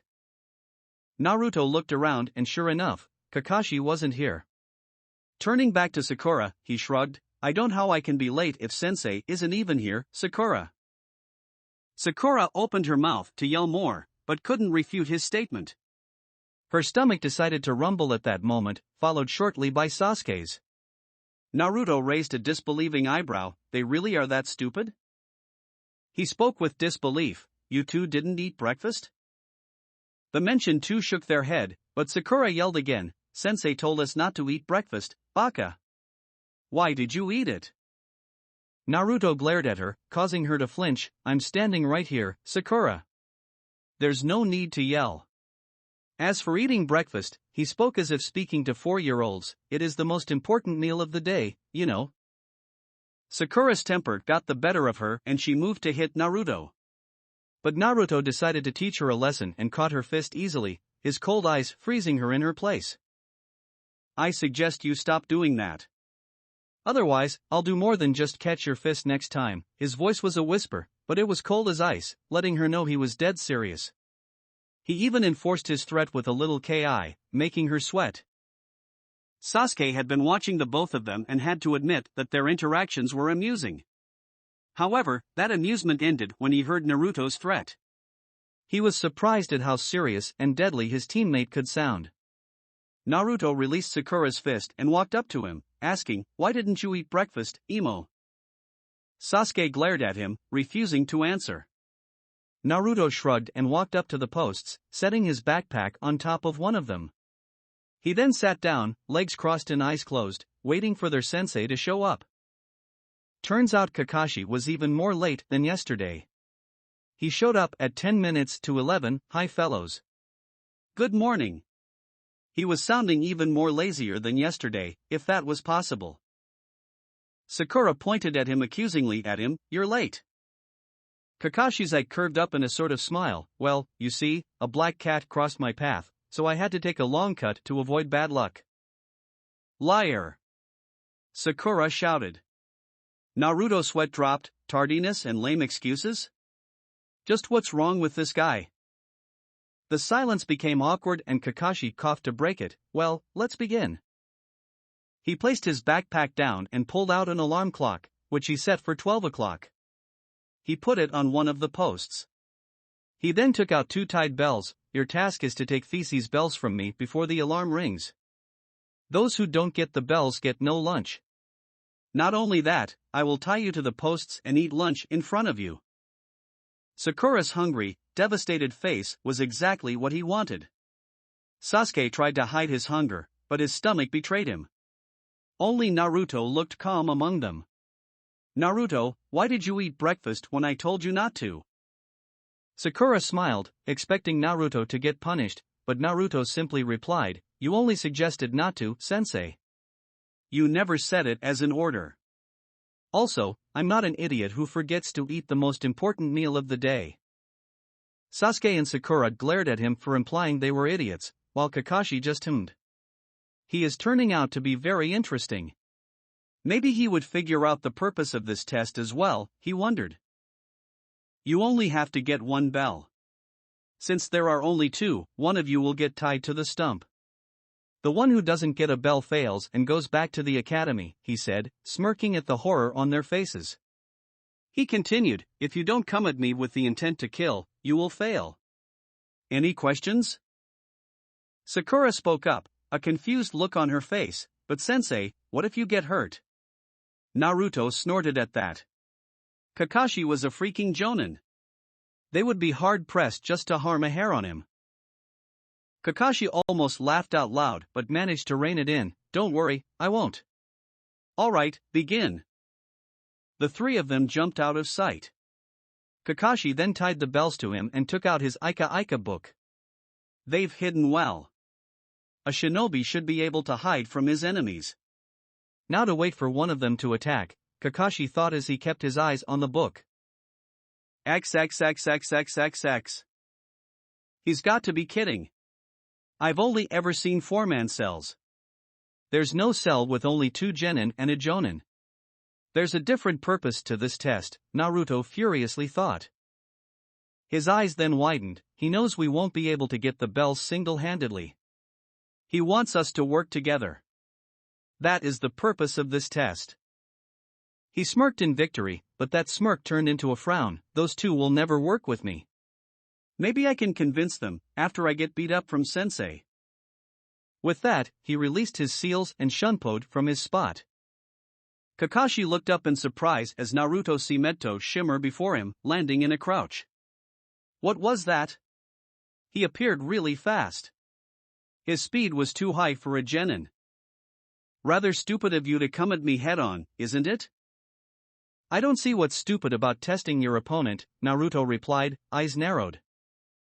Kakashi had to hold back the memories from seeing those eyes. So much like sensei. He was almost caught off guard when Naruto disappeared, reappearing in front of him, leg extended in a kick. That was easily low Jonin level speed. And how the hell does he move that fast, he frantically thought as he blocked the kick. He winced, he hits hard as well. Kakashi was forced to put away his book as Naruto's movements were too fast. But Kakashi wasn't a Jonin for nothing. He easily began countering Naruto's attacks, mentally admiring his fighting style. His movements are fast, not giving the opposition enough time to think. The strength in his attacks might even reach mid-Chunin level. Not many openings to exploit too. His attacks are also quite unorthodox. Very interesting style, like he almost seems to know where the attacks are coming from. He applauded mentally as he ducked and blocked a 3 roundhouse kick combo that he knew wasn't a part of any style he knew, and he knew a lot of them. You're good kid, but not good enough, he grunted as he used the momentum of the spin kick coming towards his face. He caught Naruto by the ankle and threw him into the pond. He missed Naruto's smirk as he entered the water. He threw me into the water. Perfect, Naruto thought as he made a half ram seal with his left hand and slowly released his breath. The air surrounded his body like a sort of bubble. He floated up until he was just underneath the surface. He then threw 2 shuriken at the Jonin. Kakashi didn't even need to look to catch them. But he was unprepared for what came next. Suetun, Suikusari no Jutsu. Water style, water chain jutsu. 5 chains of water erupted from the water and wrapped around him with surprising speed. Requiring only 1 seal due to his high water affinity, this jutsu was very easy to use. Suetun ninjutsu? How does he know that? Shock filled his whole being. Naruto jumped out, spinning once midair to increase the momentum behind his punch, which only connected with a log. Kawarimi ha? Kakashi walked out from behind a tree 100 feet away, eye smiling. Nice try. You are definitely Chunin material, Naruto, but you will have to try harder to get the bell. Naruto made 3 hand seals, futon, tappa. Wind style, breakthrough, a strong gust of wind blew towards Kakashi, who simply leapt to the side to avoid it. Wind manipulation? How does Naruto know all these jutsus? A strong jutsu, but useless if I can avoid it, Kakashi rebuked. His eyebrow rose up in confusion when Naruto threw a single kunai at him. Is that supposed to hit me? He lazily asked as he just tilted his head to avoid it. He was not prepared for Naruto to appear behind him, replacing himself with the thrown kunai. Kakashi turned around, but it was too late. Naruto slashed at the bells with a kunai in his right hand, eyes widening in surprise when one of them separated. Now's the chance, he allowed his body to spin clockwise, his left hand grabbing the separated bell and right foot kicking out to Kakashi, who blocked it with his hands. But Naruto simply used the force of the kick to jump back onto a tree, using Shunpa to retreat into the woods. XXXXXXX. Sasuke and Sakura were shell-shocked. They were not expecting Naruto's taijutsu to be this good. He was matching their sensei strike for strike, even adding his own attacks. The speed of his movements was something not even Sasuke could match. His form of movement was also noticed by the duo, inducing jaw-dropping shock. The show of ninjutsu and snatch of a bell was the last straw for Sasuke. How does Dobe know a style such as that? How did he achieve that level of speed? How does he know those jutsu? I should be the one to have those, not him, he raged in his mind, fists clenched. Sakura had still not recovered from the shock that was Naruto. Naruto was never this good at the academy. How did he manage to get a bell? It was then her fangirlish ways took over. If Naruto can get a bell, then Sasuke-kun can definitely do it. Not once did she think about herself. Kakashi stood in shock over what happened. An academy graduate, who was said to be the dead last of his class, not only managed to catch him off guard, but also managed to get a bell. Not to mention the said dead last knew Futon and Suiton ninjutsu, Haichunin level taijutsu with low Jonin level speeds. He, Hatake Kakashi, copy ninja, caught off guard by a simple kawarimi. Naruto himself was shocked at his success. Even he didn't expect to get a bell this way. Then again, Kakashi most probably wouldn't expect an academy graduate to pull of a seal-less kawarimi. That was nothing more than a stroke of luck. In a straight fight, I would be dead already. But since when do shinobi fight fair, he thought, the excitement slowly leaving him, allowing cognitive thoughts to take place. I should probably seek out Sasuke and Sakura, maybe convince them to work together. But my plan was to get beat up, not to get a bell. Sasuke would never listen to me now, which by extension, also includes Sakura. Damn it, damn it, damn it, he cursed. It never hurts to try. The worst that will happen is that you will fail to convince them, Kurama encouraged him. Naruto thought about it a bit and reluctantly agreed with him. He easily sensed the chakras of the two and cursed when he felt that Sasuke was furious by the agitation of his chakra. He quickly made his way towards him, hoping he wouldn't be too late. XXXXXXX. He was too late. Sasuke was already furious at Naruto's achievement, and when Naruto tried to convince him, he harshly shot his proposal to work together down and went to confront Kakashi alone. Long story short, he got his ass handed to him and got himself buried head deep into the ground. On the bright side, Naruto successfully copied the Doton Jutsu Kakashi used to bury Sasuke. He sensed Kakashi casting a genjutsu on Sakura, who easily succumbed to it. He sent 20 shadow clones to fight Kakashi and defend Sakura, but the time was already up. Sakura hung her head in shame as she was the one tied to the post while Naruto and Sasuke sat beside her. Sasuke was angrily glaring at Naruto, who was watching his sensei. Kakashi looked at the kids, shaking his head in disappointment. Only Naruto managed to get a bell. But that doesn't mean that you passed Naruto. You all failed to grasp the real purpose of this test. Teamwork. The response came from Naruto. Sasuke and Sakura looked away from him in anger and shame. Naruto tried to convince them to work together, but they didn't listen to him, because who did? Kakashi raised an eyebrow, a little late to realize, don't you think? Naruto gestured towards his teammates, they knew it. You can ask them, but I tried to convince them to work together. But I already knew from the start that I would be shot down. Kakashi thought he figured it out, and even tried to execute it, but knew he would be shot down. Sorry Naruto, but this group fails. Naruto's voice interrupted him. Besides, teamwork is something that is established in the long run, sensei. You can't expect it out of people who have never worked together. Kakashi nodded, point, but it is also born out of necessity, which was this case. Unfortunately, you all failed to act on it. Silence reigned for a while as Kakashi let them think about it. Then he spoke, I'll give you all one more chance after an hour. If you fail even then, quit being shinobi, he harshly told them. The world of shinobi is not a playground for children. Be ready, and no one feeds Sakura lunch. He walked away after that, presumably to run an errand. Naruto easily sensed him hiding behind a tree, even though he was suppressing his chakra. He shook his head and turned to offer his lunch to Sakura, who blinked in surprise. Naruto, sensei said it's fine. I don't sense him anyways, Sasuke said as he too offered Sakura his lunch. She gratefully nodded at him and ate, ignoring Naruto completely. Naruto shook his head and was about to dig in when he felt a sudden surge of chakra. Kakashi appeared before them, furious as hell. I told you not to feed her. Are you ready to face the consequences? The clouds suddenly seemed to gather and sounds of thunder could be heard. Sasuke spoke up, surprising Naruto, we are a team, aren't we? We will face the consequences together. Is that your choice?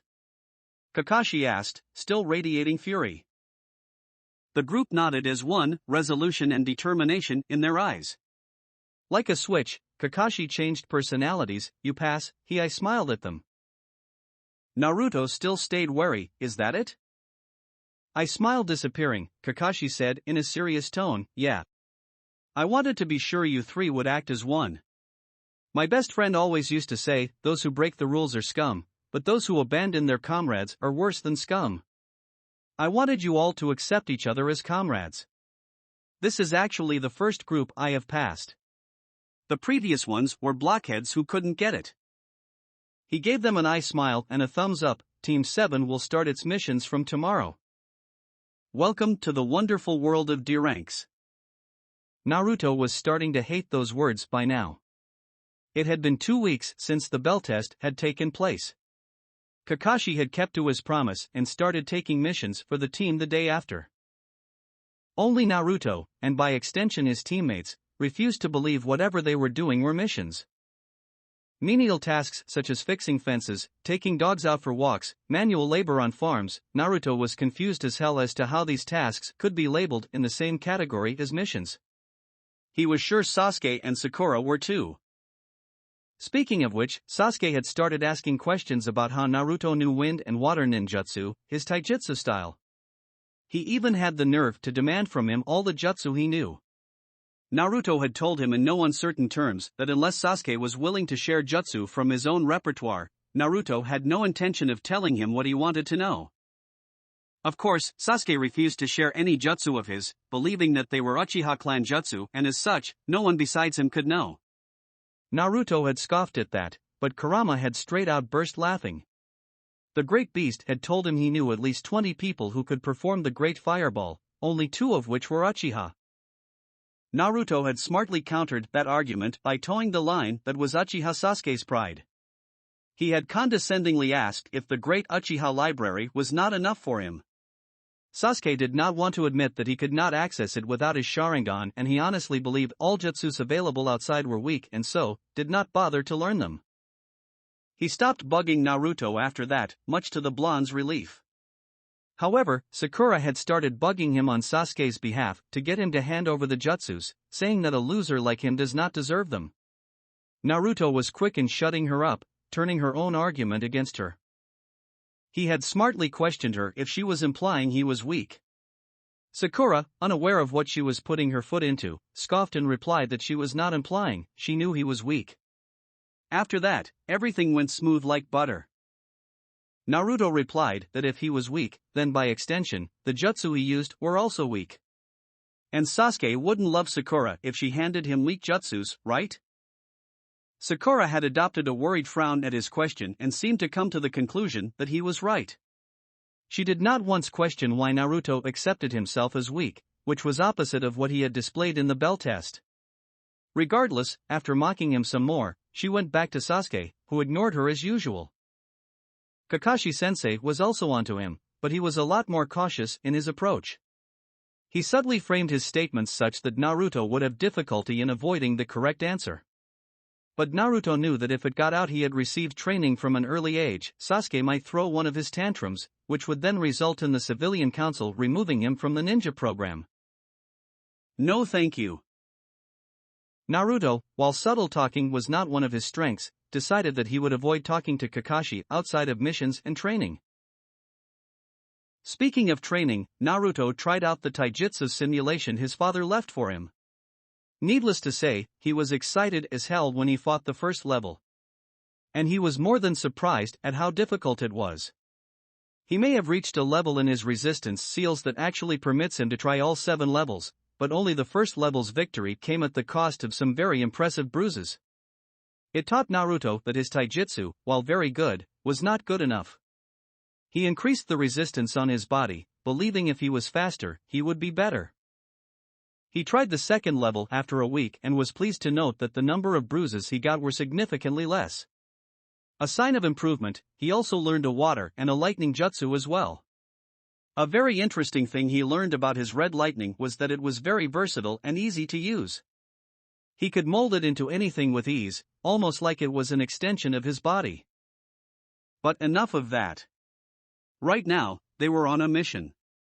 A mission Naruto had absolutely no problem in failing. The mission to capture Tora, the feudal lord's wife's cat. It was a mission that always managed to give Naruto goosebumps.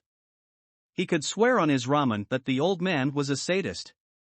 He could see the joy at their pain in his eyes every time the mission to capture the blasted cat was handed out. So far they had already caught it 5 times. This was the 6th. And he was ready to tear his hair out. This is Kakashi, everyone copy? Sakura here, copy. Sasuke here, copy. Naruto here, copy. Does everyone have eyes on target? Say, Sakura said with a frown. Naruto responded, I have clear eyes on target. Just waiting for the go. Alright, go. A flash step later and Naruto had Tora secured in his arms. She was thrashing around, but he could care less. Got him, Kakashi-sensei. Turning to the cat, he pressed 2 fingers onto the cat's forehead and removed them, revealing a kanji for sleep. Tora fell asleep instantly. His teammates landed beside him, irritated expressions on their face which Kakashi expertly ignored and asked Naruto through radio, does it have the red ribbon on the right ear? Surprisingly, it was Sakura who replied, yes, red ribbon is there. Can we go now? Naruto couldn't fault her for being so infuriated. He looked over to Sasuke and saw him return to his normal brooding expression, but his clenched fists told otherwise. Kakashi landed beside his team. I scrunched up in that annoying eye smile of his. Well done Team 7. Capturing Tora is a success. Naruto quietly mumbled, again. He seriously wanted to start doing actual missions. XXXXXXX. After they returned to the mission hall, Kakashi asked for another deranked mission, much to his team's protests. The Sandaime scrolled through the missions. Let's see. There is a fence that needs painting, weeding to be done, dogs to be walked dash. How about a real mission this time, Gigi? Like a C rank, he asked the Hokage, tired of doing the chores these people called missions. Sakura was quick to scold Naruto, Naruto. Show respect to Hokage-sama. Surprisingly, she didn't try to hit him. Must have scared her back there, he mused. Naruto. Iruka spoke with a frown, you can't demand missions like that. Genin teams have to do D-rank missions for 2 to 3 months before they get qualified for C-ranks. And even then, they're Jonin-sensei dash. Hiruzen cut Iruka off with a gentle chuckle, it's okay, Sakura-chan. He has called me that ever since he was little. Sakura's eyes widened a bit in surprise as did Sasuke's. They didn't know Naruto was so close to the Hokage to the extent of calling the man a grandfather figure. Hiruzen turned towards Kakashi. Kakashi, do you think your team is ready for a C-rank mission? Kakashi thought about it a bit. Naruto, Sasuke and Sakura's teamwork had progressed at a slow rate, but he can say that their teamwork had become decent. One development worth mentioning was that Sasuke now held a one-sided rivalry with Naruto. With Naruto starting to hide less of his abilities, it became even more clearer that he had Sasuke outmatched in ninjutsu because of his wider repertoire of jutsus, not to mention that Naruto had shown he could use 3 elements and had monstrous chakra reserves due to being a Jinchuriki and an Uzumaki, easily dwarfing Sasuke's reserves. Fuinjutsu already gave Naruto an edge that Kakashi knew Sasuke would not be able to match. The Jonin suspected Naruto was hiding a lot more, but didn't call him out on it. He kept a close eye on Naruto during the D-ranks, but Naruto held his edge. He didn't give the 2 boys any chance to spar, knowing that because of Sasuke's inability to accept someone, especially Naruto, was stronger than him would cause the spar to escalate into something much serious. Kakashi was not dumb enough to take that chance. Anyway, Naruto had unintentionally become Sasuke's reason to get stronger. Kakashi reasoned that Sasuke held his brother, Itachi, in a much higher position than Naruto and wanted to become stronger than Naruto, so he could finally kill him. Another positive development was that Sasuke didn't completely alienate himself from his teammates. He held a strange companionship with Naruto, deeming the boy tolerable. Maybe it was because Naruto had metamorphically extended a hand of friendship towards the lone Uchiha by displaying a bit of what he was capable of, and Sasuke respected those who had power. Taking all of this into consideration, Kakashi finally spoke. "Hi, I believe they are ready, Hokage-sama." All three genin had different reactions to this. Sakura sighed in relief, not wanting to do D-ranks anymore. Naruto pumped his fist, exclaiming yes. Finally. Even Sasuke smirked a bit. He felt doing D-ranks held him back from getting stronger. Maybe getting some real-world experience like encountering bandits and foreign shinobi would make him stronger, he mused. Hiruzen nodded and browsed through the pile in front of him. Let's see. Found it. Simple escort and protection mission to Wave Country. Your client is a bridge builder named Tazuna who wants you to protect him until he completes building his bridge in Wave. Kakashi took the scroll. Mission accepted, Hokage-sama. Hokage then turned to Irika. Send Tazuna inside. Irika nodded and went out of the room, returning 2 minutes later with an old man wearing a straw hat and holding a bottle which obviously contained alcohol. Naruto wrinkled his nose. The odor was not pleasant at all. Tazuna looked at the team of genin and slurred. These are the brats that are supposed to protect me? I paid for real ninja protection. Funny of you to say that, considering you didn't even notice me move, a voice came from behind him. Tazuna whipped around with wide eyes, but couldn't spot the owner of the voice. Over here, you drunkard, the same voice drawled, making the man whip around again, eyes locking onto a mop of blonde hair. Intense blue eyes stared back at him, silently mocking him and his earlier statement. Kakashi intervened before Naruto could scare Tazuna even more. Naruto, please don't scare the client, he reprimanded in his usual lazy voice, which didn't sound like a reprimand at all. Kakashi-sensei, you're no fun at all, Naruto sighed despondently, walking back to his place beside Sasuke. Kakashi assured the builder, you have nothing to be afraid of, Tazuna-san. My genin are among some of the best upcoming ninjas of this village. We can easily take care of a few bandits. Instead of making the man relax, Tazuna tensed up a bit at the word bandits. Naruto narrowed his eyes a bit at that. Protection from a jonin would be enough to make anyone relax, so Tazuna tensing up didn't make sense. He's hiding, or more probably, withholding some information, Naruto. Be on your guard, Kurama advised. He too noticed Tazuna's tensing up. Will do, Kurama, Naruto replied before turning to Kakashi, excitement on his face. When are we leaving, Kakashi-sensei? He eagerly asked. We will leave tomorrow morning at 7, he answered. He then lazily waved them away. That's all for today. Take full rest for tomorrow. The genin dispersed to do their own thing for the remainder of the day. Naruto and Sasuke went separate ways to do their own training while Sakura headed home. XXXXXXX. Naruto headed to the abandoned Senju compound, more specifically the Nidame's library.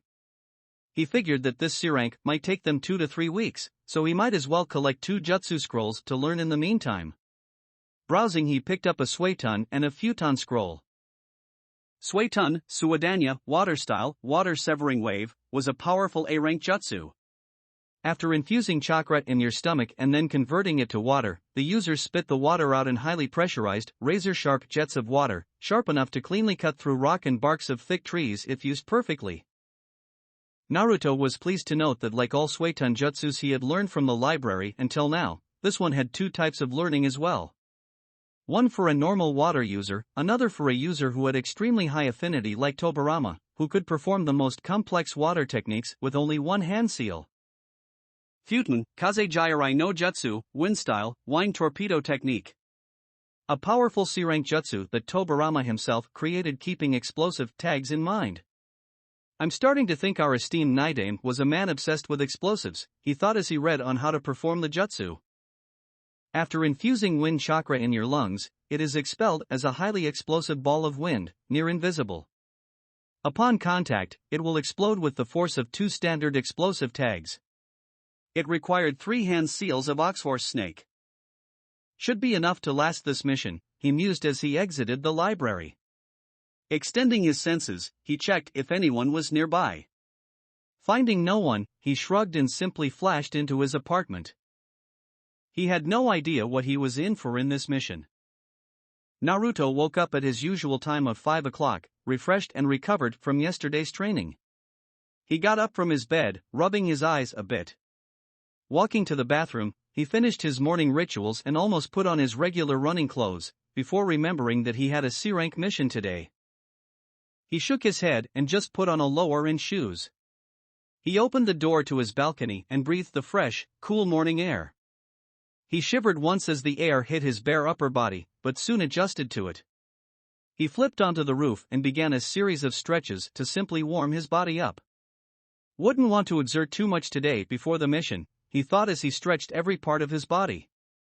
With that being the last thought, he emptied his mind and enjoyed the silence that the village experienced in the early mornings before it began its daily chaos. After 1 hour, he had sufficiently warmed up his body and decided to have breakfast before heading to the gates. Making a half-ram seal, a shadow clone popped into existence, already knowing to make breakfast.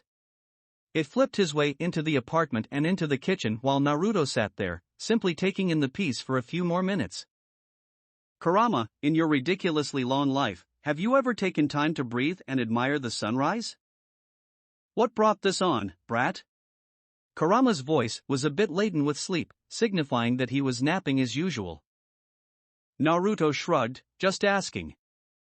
Despite what people tend to think about me, I don't rampage all the time, you know. Even I take time to appreciate the simply joys of nature, he grumbled. Naruto lifted an eyebrow. Wow, people really don't understand you as well as they think they do. Kurama nodded mentally before shooing him away. Now go away, let the me rest in peace, he said, cutting off their conversation. Naruto shook his head. He must have a passionate hobby of sleeping which he adheres to like anything. He flipped himself back into his apartment, walking to his bathroom to freshen up. 10 minutes later, he was eating 4 scrambled eggs, all the while mentally compiling a list of what he should take with him. He created a shadow clone to clean up while he got ready. He dressed up as usual and sealed up whatever supplies he would need in a large sealing scroll which he brought from the Higurashi weapons shop. The folks over there didn't up the prices for him. He was considering selling his ideas for a modified explosive tag over there in exchange for a discount on his future purchases and a bit of secrecy. After all, he also needed those in the future. After double-checking everything, he picked up his scroll, slung it around him and walked out of his apartment. He activated the trap seals which he had designed himself. While he knew no one had any reason to come to his apartment, he couldn't help but create them, just to test himself. With that, he flashed the Hiraishin seal on top of the gates of Konoha. XXXXXXX. Kakashi, Sakura and Sasuke each had different thoughts concerning this mission. Kakashi didn't lose his sleep over it, figuring this would be a normal C-rank mission. Truthfully, he didn't think his team was ready to take on a C-rank. While Naruto and Sasuke had established a sort of friendship, this would be the first time their coordination would be tested. Naruto was clearly skilled. His taijutsu was between Michunin and Tohaichunin level, but Kakashi suspected Naruto had some sort of seal, probably weight or resistance, on his body to increase his overall speed and strength.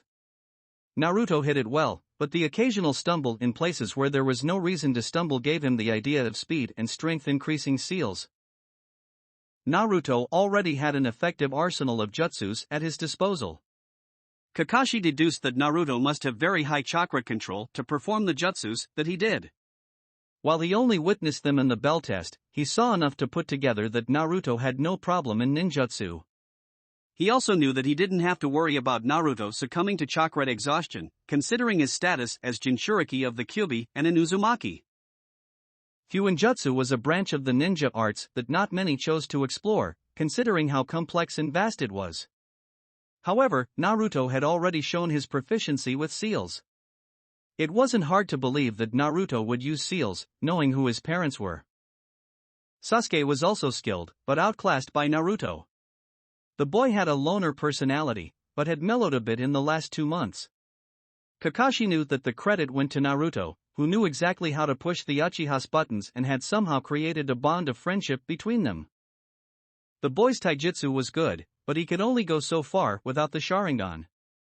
Kakashi didn't worry about it, knowing that once Sasuke awakened it, he would close the gap between him and Naruto.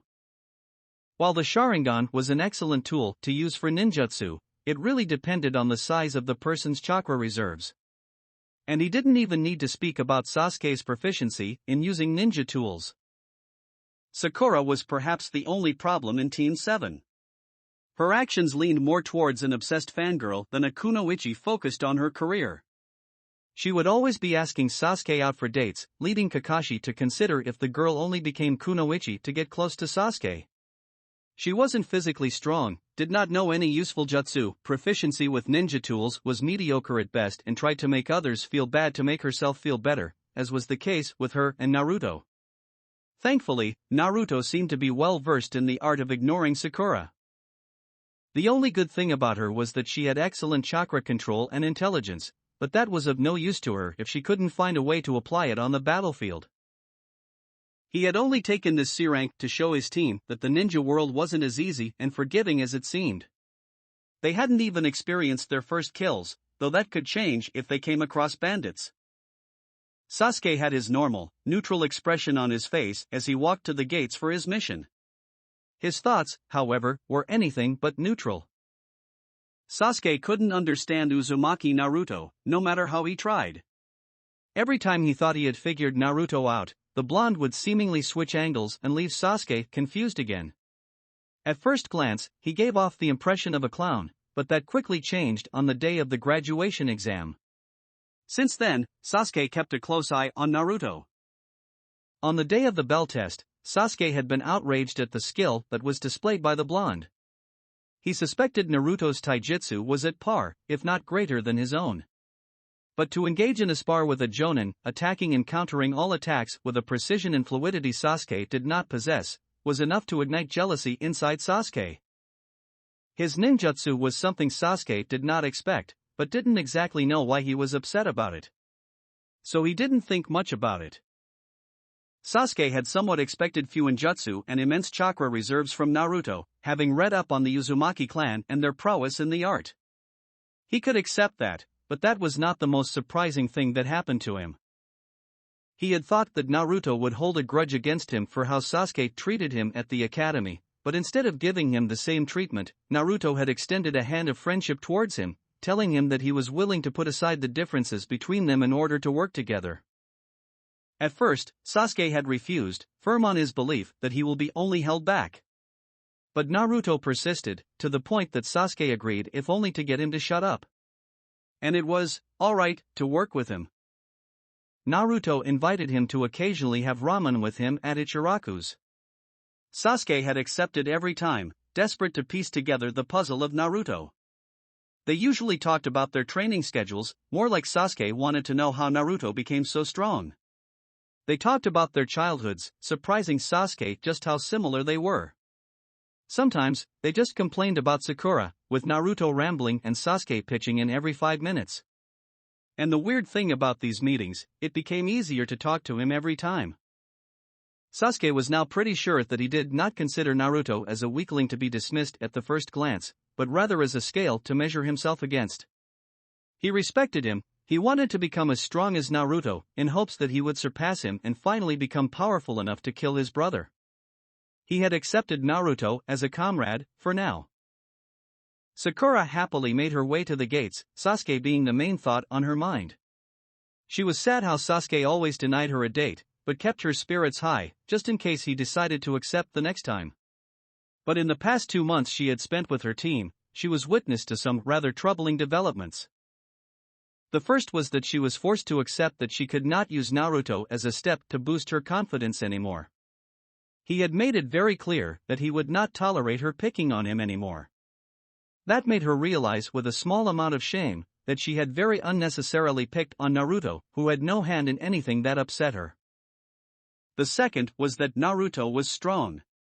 Easily stronger than Sasuke, and she was not just talking about chakra reserves.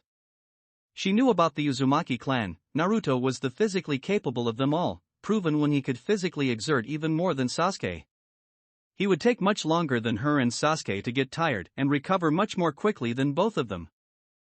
The third and hardest to accept was that Naruto and Sasuke came from very similar backgrounds. She refused to believe that at first, going so far as to call him an orphan and could never match Sasuke. She was shocked though, when Sasuke came to Naruto's defense. He admonished Sakura, saying that she had gone too far. He harshly reminded her that he and Naruto shared the fact that they were orphans. Since then, Sakura had felt tremendously guilty and had tried to act nicer towards Naruto. She wouldn't call them friends though, they were far from that. She began to see Naruto in a new light. Though he always acted like he was indifferent, the subtle actions made it clear that he always cared for his comrades. She noticed that in the 2 months, Naruto and Sasuke had grown closer as friends. Sasuke too began to see Naruto in a new light. She saw that Naruto clearly knew that he was stronger than Sasuke, but he never rubbed it in the boy's face. Instead, he used this fact to encourage Sasuke to grow stronger. She was, by no means, a friend to Naruto, but hoped that he would at least consider her a worthy comrade in time. The two reached the gates exactly 15 minutes before 7. Sakura's eyes lit up as she saw the dark-haired boy. Sasuke-kun, she waved enthusiastically, and like always, was disappointed when he replied with his customary HN. Sasuke looked around, trying to find Naruto. Perhaps this mission may force Naruto to reveal what he is hiding from us, he thought. A hand fell on his shoulder and he barely caught himself from yelping. Instead, he turned his head back as calmly as he could to see Naruto's smirking face. Sasuke tried to play it cool, but knew Naruto had already seen his moment of weakness. Before he could do anything else, Naruto chuckled and patted his shoulder. It's okay, Sasuke. Even ANBU would be hard-pressed to detect me in the middle of my pranks. Sasuke raised an eyebrow at that, silently waiting for Naruto to elaborate, but he didn't. Naruto simply leaned against the wall, waiting for their sensei. Sakura had a confused expression on her face. Naruto, why don't you have a backpack like me and Sasuke-kun? Naruto replied, well, for one, sealing scrolls are just more practical to use. It takes time to take up your backpack and rummage through everything to find what you need.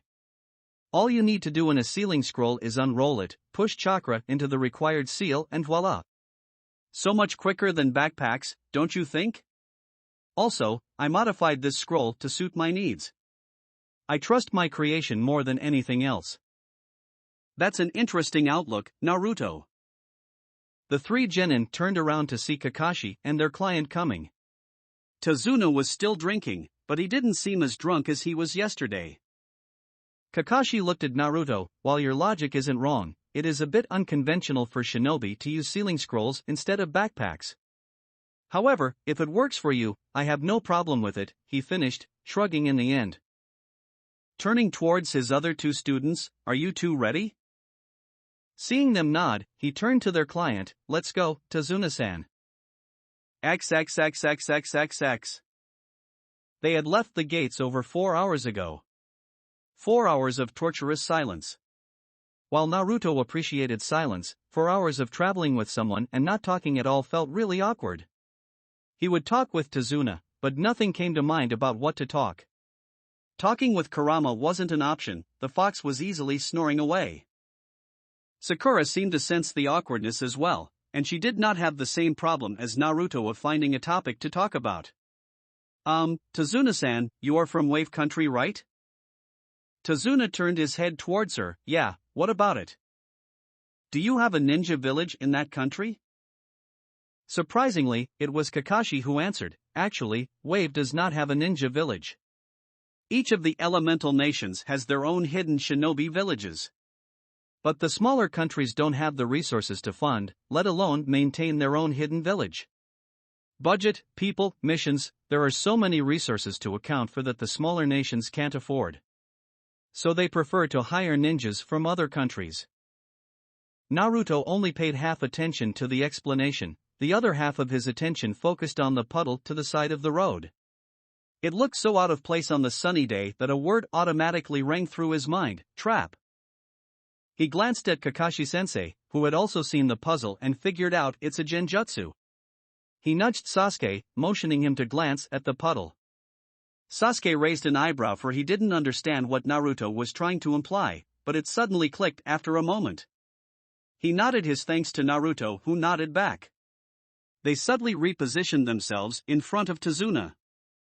As soon as they passed the puddle, Naruto's sense of danger buzzed loudly and he called out, "Watch out!" He and Sasuke both jumped back in time, but Kakashi was apparently too slow to react. Two ninjas jumped from the puddle and attacked Kakashi with a bladed chain, tearing him to shreds. At least that's what Sakura and Sasuke saw. Naruto's senses were fast enough to follow the Kawarimi, followed by a minor genjutsu. "One down," the one on the right declared. They both then turned their attention towards the genin. "Sakura, guard Tazuna," Naruto shouted. He then turned his attention towards the one who was closing in on him. Holding a half-ram seal, a shadow clone popped up beside him. Together, they both held kunai in their hands, reverse grip and coated with wind chakra. Due to his excellent chakra control and the chakra conducting metal of the kunai, the wind chakra got shaped like a second and a longer skin to the kunai.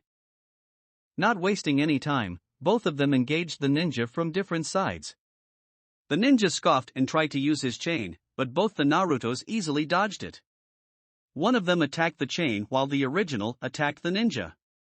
The ninja, whose eyes were wide after seeing the wind chakra on the kunai, was sufficiently distracted with trying to hold of the clone from cutting his chain off. Naruto took advantage of this and executed a diagonal slash along the torso of the ninja. The wind chakra easily tore through and made a deep cut. Not enough to be fatal, but deep enough to hurt. The ninja cried out in pain and instinctively held his left hand to the cut. The clone took full advantage of the opening and hit the back of the ninja's head with the blunt head of his kunai, rendering him unconscious. Naruto and his clone smirked down at the fallen ninja and bumped fists, the action causing the clone to disappear. He looked over to Sasuke, who was about to clash with his opponent, a kunai and shuriken in hand. But before he could do that, a hand appeared in the ninja's path, right in front of his throat. Needless to say, Kakashi's block easily knocked out the ninja cold. Smiling at his students, he said, "Good job on taking him out, Naruto. You too, Sasuke, keeping the enemy away from the client." "Sorry, Sakura, I didn't know you would freeze up like that." He tied up the two ninja against a tree. He missed the frustrated look on Sasuke's face, which turned into jealousy as he gazed at Naruto, who was watching Kakashi. He was easily able to knock out the ninja in less than half a minute. Why couldn't I do that? I got stuck in engaging the ninja instead of trying to take him out as quickly as possible. He clenched his fists in agitation. Kakashi explained, "These guys are known as the Demon Brothers. They are rogue chunin of Kirigakure no Sato. They are somewhat dangerous." Tazuna looked scared out of his wits. "If you were not skewered to pieces, why did you let your genin handle them?" Kakashi smiled. "I had to test them how they would perform in the field. Besides, I had to find out who they were attacking. Us because of the grudge between our villages, or you," he finished with a serious expression. At that moment, the ninja with one horn, the one whom Naruto had knocked out, seemed to wake up. He groaned in pain. "How did you know we were going to attack?" Naruto spoke up before Kakashi could. "A puddle on a completely sunny day, added to the fact it hasn't rained in weeks." "Well done, genius," he sarcastically clapped. Sakura let out a light giggle at this. Naruto's snark was funny when it was aimed at others. Kakashi narrowed his eye at Tazuna. "We need to talk." Tazuna adopted a nervous expression. "About what?" It was stated in the mission scroll that you needed protection from bandits, not rogue ninjas. Especially from Kirigakure, where the ninjas complete their missions, no matter the cost. "Why would they be after you?" His tone was light, but the suspicion was heavy. "Unless they were hired specifically to take you out," Naruto added his 2 cents, pointing at Tazuna. Tazuna tried to think up an excuse, but it was already too late. With a resigned sigh, he asked them, "Have you heard of a man called Gato?" Kakashi questioned with a thoughtful frown, "Do you mean one who is among the richest men in the nations? That Gato?" "I've heard of him," Naruto stated. Kakashi raised an eyebrow, silently asking to elaborate. He is the owner of a shipping company. When I last read about him, he was among the top 15 richest in the nations. Suspected for criminal activity, but no proof, he said with his arms crossed. The very same, Tazuna agreed. Though now he is among the top 5. He came to Wave Country a bit more than 2 years ago. First we didn't think anything about it, but soon he had bought up all the shipping industry of our nation. You see, Wave Country is an island, so we are dependent on the shipping to get goods. But that wasn't the worst part. He used his monopoly to drain the country dry. The people live in poverty. Many lost their houses to Gato. Whoever protested is killed. He takes what he wants with his hired thugs, making sure nobody dares to oppose him. His shipping business covers his criminal activities. He deals with drugs, alcoholics, rare goods, even slaves. Everything and anything that brings him money. The only thing he fears is the bridge I'm building. If I finish my bridge, his monopoly will be rendered obsolete and our country will be back in business because we will be connected to the mainland. So why didn't you just tell the truth to Okage-sama? Kakashi glared at him. Tazuna threw his hands up. I couldn't. Wave Country has been sucked dry. We don't have enough money to pay for more than a C-rank mission. Kakashi shook his head. While that is sad, you had no right to lie to the Hokage. This mission is now at least a B rank, requiring a team of Chunin and Jonin. This is not a job my genin are suited to perform. Glancing at his students briefly, he said, but as they are ninjas of Konoha, they have a say in this as much as I do now. He then turned to his students. What do you think we should do? Naruto was the first to answer. Protocol dictates that during times like these, the assigned genin team is to immediately abandon the mission and report back to the village for reassignment. Sasuke glared at Naruto, but before he could speak Naruto continued, but I say we continue, Kakashi-sensei. This mission is not just about Tazuna wanting to save money. A whole country is about to lose the last shreds of its economy because of one man who wants too much. Surprisingly, Sasuke brought up a good point, and we can't afford to let people think that Konoha will let a country fall to such a man. I say we continue, Kakashi-sensei. Kakashi looked at the two genin and then at Sakura, who still looked a bit scared. What about you, Sakura? Sakura looked less scared than before, but still scared. I say we go forward, Kakashi-sensei. Kakashi gazed at her a moment longer. He sighed and then said, very well, let's go. They missed Tazuna's sigh of utter relief. XXXXXXX. Naruto put seals on both the brothers' foreheads, putting them to sleep. Kakashi told him the Konoha shinobi would be arriving to take them, so he should leave instructions for them on how to release the seal. After that, the team and Tazuna continued without any further delay until they reached a coast where Tazuna had organized transport to Wave Country. The man greeted Tazuna and cast a wary eye on the Konoha shinobis, but kept his words to himself. He stirred them, appearing extremely nervous despite of the dense cover from the morning fog. As soon as the bridge came into view, Kakashi let out a low whistle. That is one impressive bridge, that is. Naruto shook his head in wonder. I've never seen anything as awesome as that bridge before.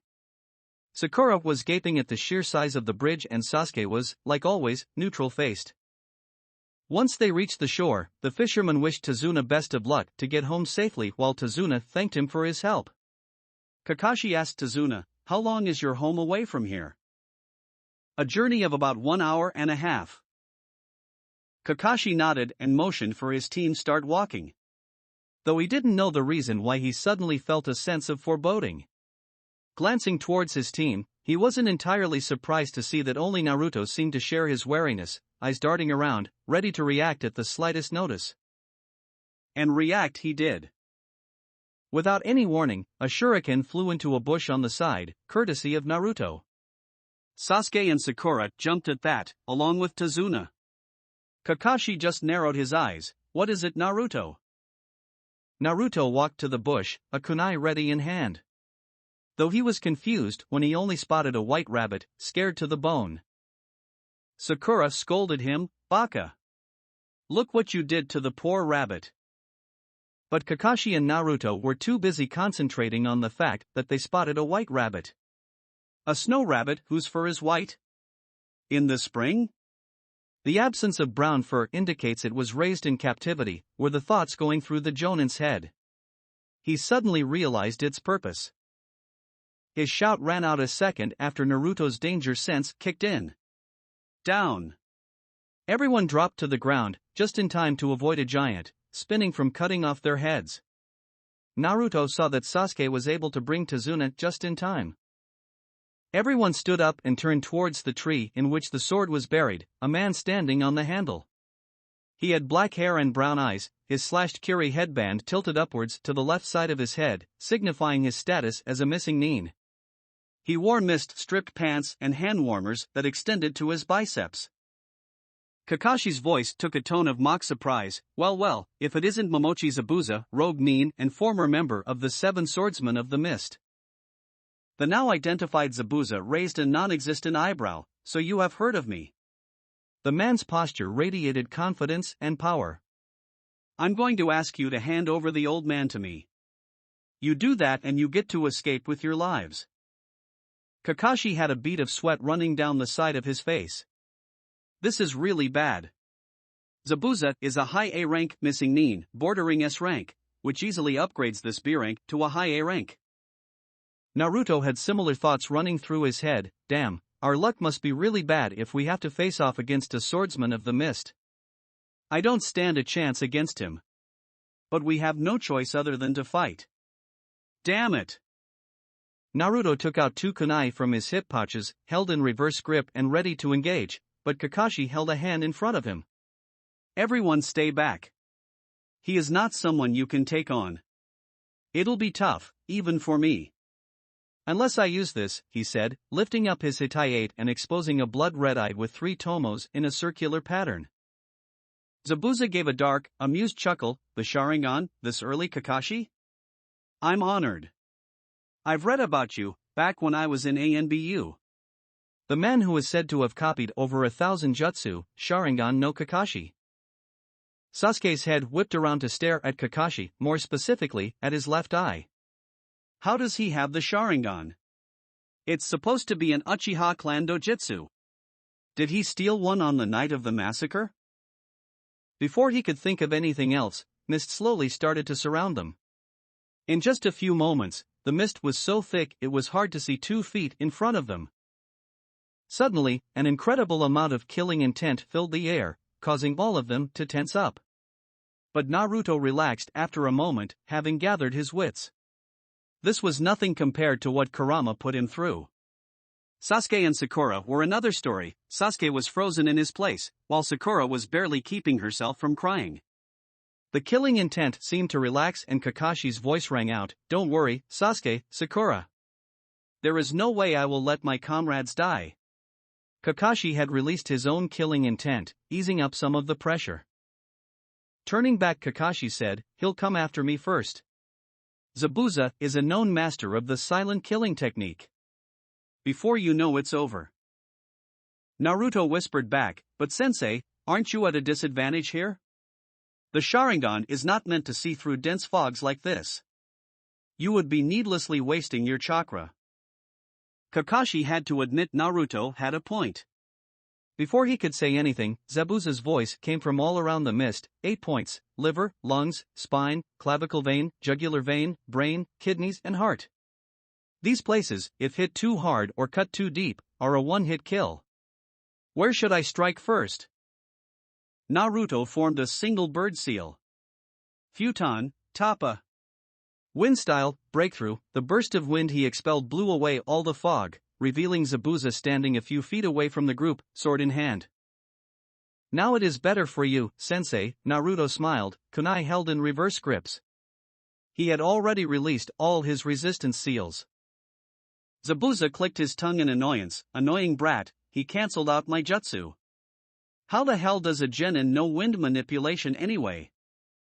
Naruto saw it. Zabuza was staring at him with annoyance, but before he could react, Kakashi appeared behind his back, slashing at him. Zabuza collapsed in a puddle of water. Mizu Bunshin, huh? Naruto and Kakashi thought simultaneously. Zabuza appeared behind Kakashi, slashing him off. A flicker of surprise was visible when Kakashi too collapsed into water. Kakashi came up behind him. Nice try, he mocked.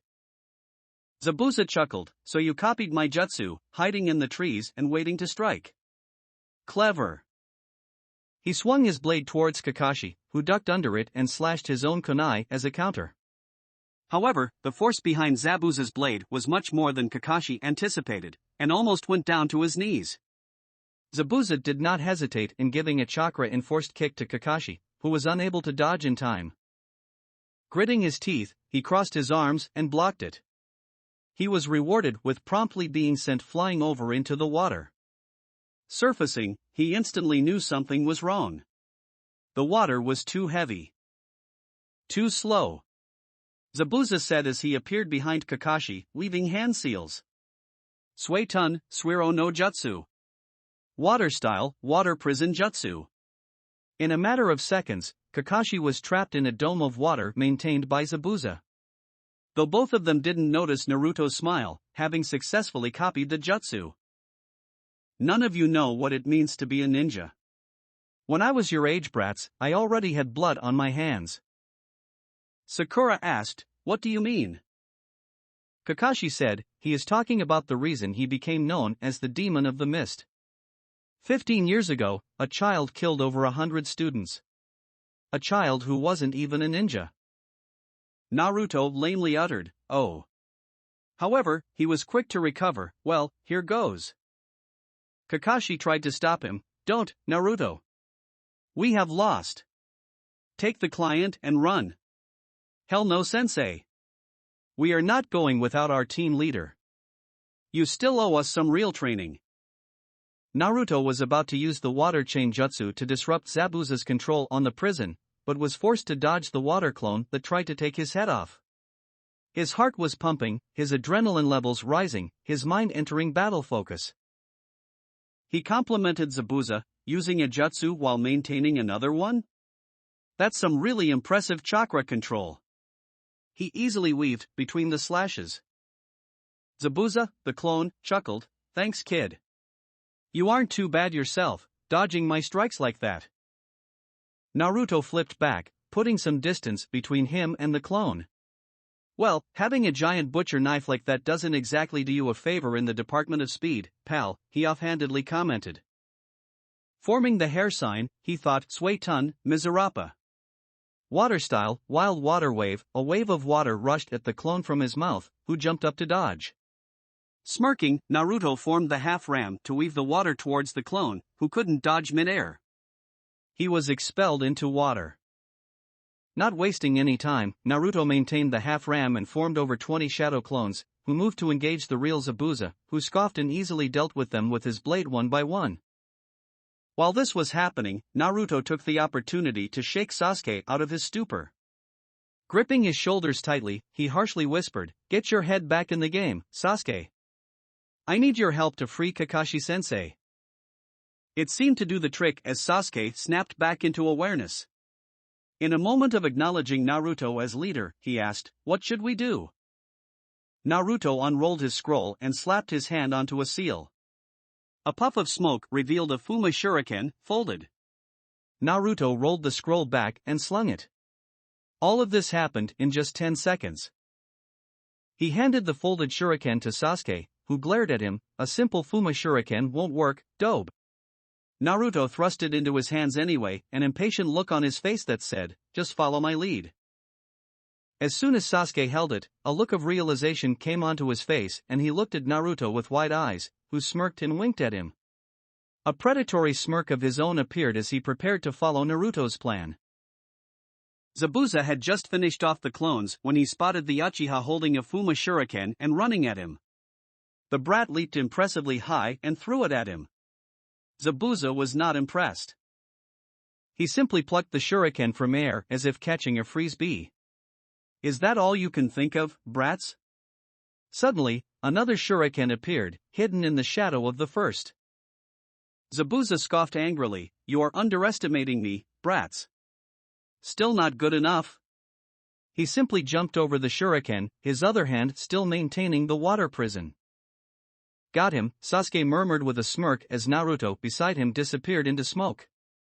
Zabuza's eyes widened as he heard a poof behind him, seeing the second shuriken turning into Naruto, who had a kunai in hand. Naruto figured with a tiny smirk that just throwing a kunai won't do the job, so he would let loose the flying thunder god just this once. The kunai he was holding had his jutsu shiki on the handle. Just to maintain the appearance of a kawarimi, he had another kunai ready. He threw the kunai with his formula towards Zabuza, who cursed mentally. I can't dodge that unless. He released his hold from the water prison, jumping to the side. Just as the kunai cut Zabuza, Naruto threw the normal kunai a little bit upwards beside him and vanished in a blue flash, holding the handle of the marked kunai in his left hand. Spinning mid-air once, he landed a clean, open palm thrust into Zabuza's chest, who was too stunned at the fact that Naruto appeared in front of him in an instant. The purpose of the thrust was not to injure, but rather to mark Zabuza, so he would know where he is. Still, Zabuza skid back a few feet from Naruto, who landed on the water. Zabuza glanced to where Naruto had thrown the kunai from. He saw the kunai buried in a rock over there. Was that Kawarimi? No, if it was, the brat wouldn't snatch the kunai mid-air, but would appear with the kunai. Just what was that? His thoughts were spinning furiously as he gazed at Naruto, who was now holding two kunai in reverse grip, dark blue wind chakra sharpening them into mini-swords. He can use Futon and Suiton ninjutsu, has enough chakra to use the shadow clone jutsu without worry, his chakra control is good enough for him to water walk, and he can use wind chakra to sharpen his kunai? Is he a genin for real? He dashed towards Naruto, who prepared to flash step away and if necessary, defend himself. That's enough from you, brat. Just as he was about to stab Naruto, he was blocked by none other than Kakashi. He had halted the sword using a reverse-gripped kunai, rage swimming in his eyes. You've got some nerve, the whisper was deadly enough that even Naruto shivered a bit. He was not only angry at himself for making a rookie mistake and getting himself caught, but the man had the gall to attack his genin. Your trick won't work twice, Zabuza, he promised the man, slowly. Without turning his gaze away, he spoke to Naruto, brilliant plan, Naruto. Distracting Zabuza by getting Sasuke to help you. Excellent job. Zabuza sked, I lost concentration for a moment and cancelled the technique dash. Don't give yourself too much credit. You were forced to cancel it, Kakashi's sharp voice cut it. Naruto nodded and seeing his work was done, he put the kunai away and flash stepped back to Sasuke, who jumped a bit at his suddenness. He observed Kakashi, who had jumped away from Zabuza and was using the power of the Sharingan to its full effect. Immediately, he put his index and middle finger into the water, eyes on Kakashi's hands and senses on his chakra. He carefully sensed how chakra was being molded inside Kakashi. After a chain of 44 hand seals, two identical water dragons appeared, taking each other out. Zabuza moved in to engage Kakashi with his blade, while Kakashi parried back. They continued this for 2 minutes, after which Zabuza jumped back, starting a new series of hand signs. Kakashi wasted no time in copying them, and Naruto wasted no time in using his own style to copy Kakashi. Sasuke was in a daze, seeing the power of the Sharingan so close. Did he really copy all the hand seals? My moves. He is, Zabuza thought, before they were interrupted. Reading them. Kakashi said, finishing Zabuza's thought. Did he read my mind? He is. Really pissing me off with that damn eye of his. Kakashi finished, for Zabuza. Continuing to copy Zabuza's hand signs. Continuing with his hand seals with Kakashi copying Zabuza, the man yelled, all you're doing is copying me. You can't beat me with those cheap circus tricks, you monkey bastard. Kakashi yelling the same thing, continued to copy hand signs. Zabuza came to a slight stop, seeing an image of himself behind Kakashi. What is that, a genjutsu? Zabuza thought. His slight falter cost him the victory as Kakashi finished the jutsu ahead of him, Suiton, Debukufu no Jutsu. Water style, giant vortex jutsu. Literally, a giant vortex formed around Kakashi, much larger than his body. It approached Zabuza at incredible speeds, who was unable to do anything. It slammed into him, and he was washed away like an insect under the force of the jutsu, slamming roughly into a tree and leaving him dazed. Kakashi approached Zabuza with a kunai in hand, intent on finishing him off. Groaning in pain and bracing himself for his death, Zabuza asked him, "Can you see the future?" Kakashi answered, "Yes, and your future is death." Naruto's sweat dropped. What a corny guy. Just as Kakashi was about to finish the job, two Senbon came out of nowhere, hitting Zabuza in the neck. The man fell to the ground with a thud. All of them looked around to spot where the Senbon came from, but Naruto pointed towards a tree, from which came a soft chuckle. A masked person was standing on a branch. "Looks like you were right." The person had long black hair along with a slender frame. The outfit was kirigakure pinstriped, which stopped at his knees. There was a brown sash around the waist with a tail, wrapped around twice. But the most identifying thing about the person was the mask they wore. It was white with thin, curved eye holes and a red wavy design in place of the mouth, as well as the kirigakure symbol etched in the top. The person was a hunter nin. Naruto couldn't quite place the voice as female or male. It was unsettling. He would assume it as a male, though.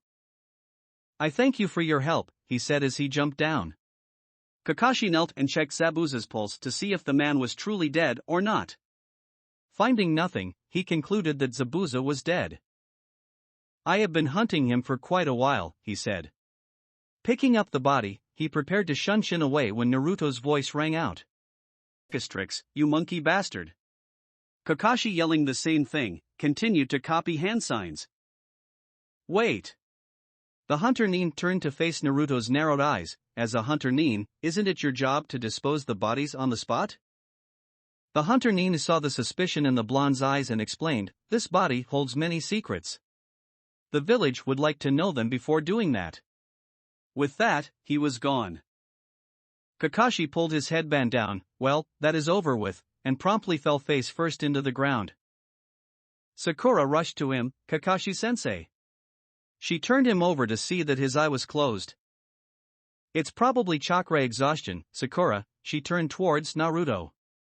He explained, "The Sharingan is an Uchiha Kekkai Genkai. It is not meant for him and as such, consumes his chakra faster. He just needs time to recover." Tazuna spoke up. "Well, in that case, let's hurry to my house where he can recover safely." Naruto nodded and created 3 shadow clones. One of them hinged into a stretcher while the other 2 put the exhausted Jonin on it and started walking. Sasuke walked beside Naruto. "Hey Naruto," the said boy looked at him, "how did you know about the demon brothers before they attacked us? And what was that earlier, putting your fingers in the water?" Naruto turned to him, confused. "Haven't I told you before that I am a censor?" Sasuke's eyes immediately narrowed at him. "What?" Naruto sighed. "This will take a while. XXXXXXX. Meanwhile, back in the village, the Sandaime was sitting in the meeting room with the Shinobi Council on one side and the Civilian Council on the other. The 3 elders, Hamura, Koharu and Danzo, stood on his right side. A civilian spoke up. "Why have you called this meeting, Hokage-sama?" Hiruzen did not reply to this, eyes closed, an expression of deep thought. At last he spoke. "Do you all, especially the Civilian Council," he glared at the mentioned council, "know why the Civilian Council was established by my sensei, Naidame-sama?" There was no answer from both the sides, but the elders in Shikaku seemed to grasp the true purpose of the meeting from the question. Koharu moved forward. "Hokage-sama, you can't dash." She was silenced with a wave of killing intent. It made one thing very clear in everyone's heads: he is in a bad mood today. To assist the Shinobi Council in times of war. Last I checked, Konoha hasn't been at war for the last 15 years. Therefore, your entire existence is debunk. Outraged cries came from the civilian section, but killer intent from the Shinobi side for interrupting the Hokage silenced them. The Hokage glared at them. "If anyone interrupts me one more time, I will have that person executed. Understood?" He enforced that threat with killing intent. After seeing their urgent nods, he continued. The only reason, and I have checked the records thoroughly, he said, motioning to the big pile of paperwork beside him, that the only reason they exist is because of political mongering and bribing some members of the Shinobi Council. His eyes swept the entire room, intensifying the tension. My hands were tied after the Kyuubi's attack and the Uchiha massacre. The civilian council took advantage of this and began to take charge of more important tasks by bribing the shinobi side, he said while glaring at the two elders, who didn't even look into his eyes. Until they finally managed to get their hands on the Shinobi Academy, the most important stage of the shinobi's career. Changing the syllabus and actually lowering the standard of shinobi, the council gradually became more corrupt. Tell me if I'm wrong, he finished, practically glaring at everyone and daring them to disagree. Danzo grit his teeth. The civilian council was easily manipulated and as such, was a form of power that he could control, not the Hokage. But it seems Sarutobi had finally had enough of their bullshit and was going to dissolve the council. The worst about all of this, he could not lift a finger to do anything without resorting to Shirsue's eye, and he would rather die than attempt something that foolish. No one spoke in the council room, which was enough of an answer that the Hokage had hit the bullseye. I will hold a vote now. To dissolve the civilian council, he declared. A fat man stood up, face red and red, to shout at the Hokage. He didn't even finish the first word that came out of his mouth before his head rolled on the ground, courtesy of the ANBU. They cleaned up and vanished back into the shadows. Suddenly seeming to remember something, he turned to the elders. Before I commence the vote, the elders will not be voting, seeing that their position only allows them to advise and as such, have no say in any final decision made by the Hokage. Koharu and Hamura had a defeated posture. Heads down, shoulders sagged, an aura of dismay. Danzo simply stared ahead, not showing any emotions. Sarutobi had caught them totally unawares with this maneuver. All against dissolving the civilian council on basis of the charges that I have read. The entire civilian side raised their hands, but they knew that they were defeated. All in favor of dissolving the civilian council on basis of the charges I have read. The entire shinobi side raised their hands. Their numbers were equal to that of the civilians, but the air of smugness was unmistakable in the room. A tie-breaking vote was required of the Hokage, who said, I am in favor of this notion. Straightening up, he declared, the civilian council is dissolved as of today.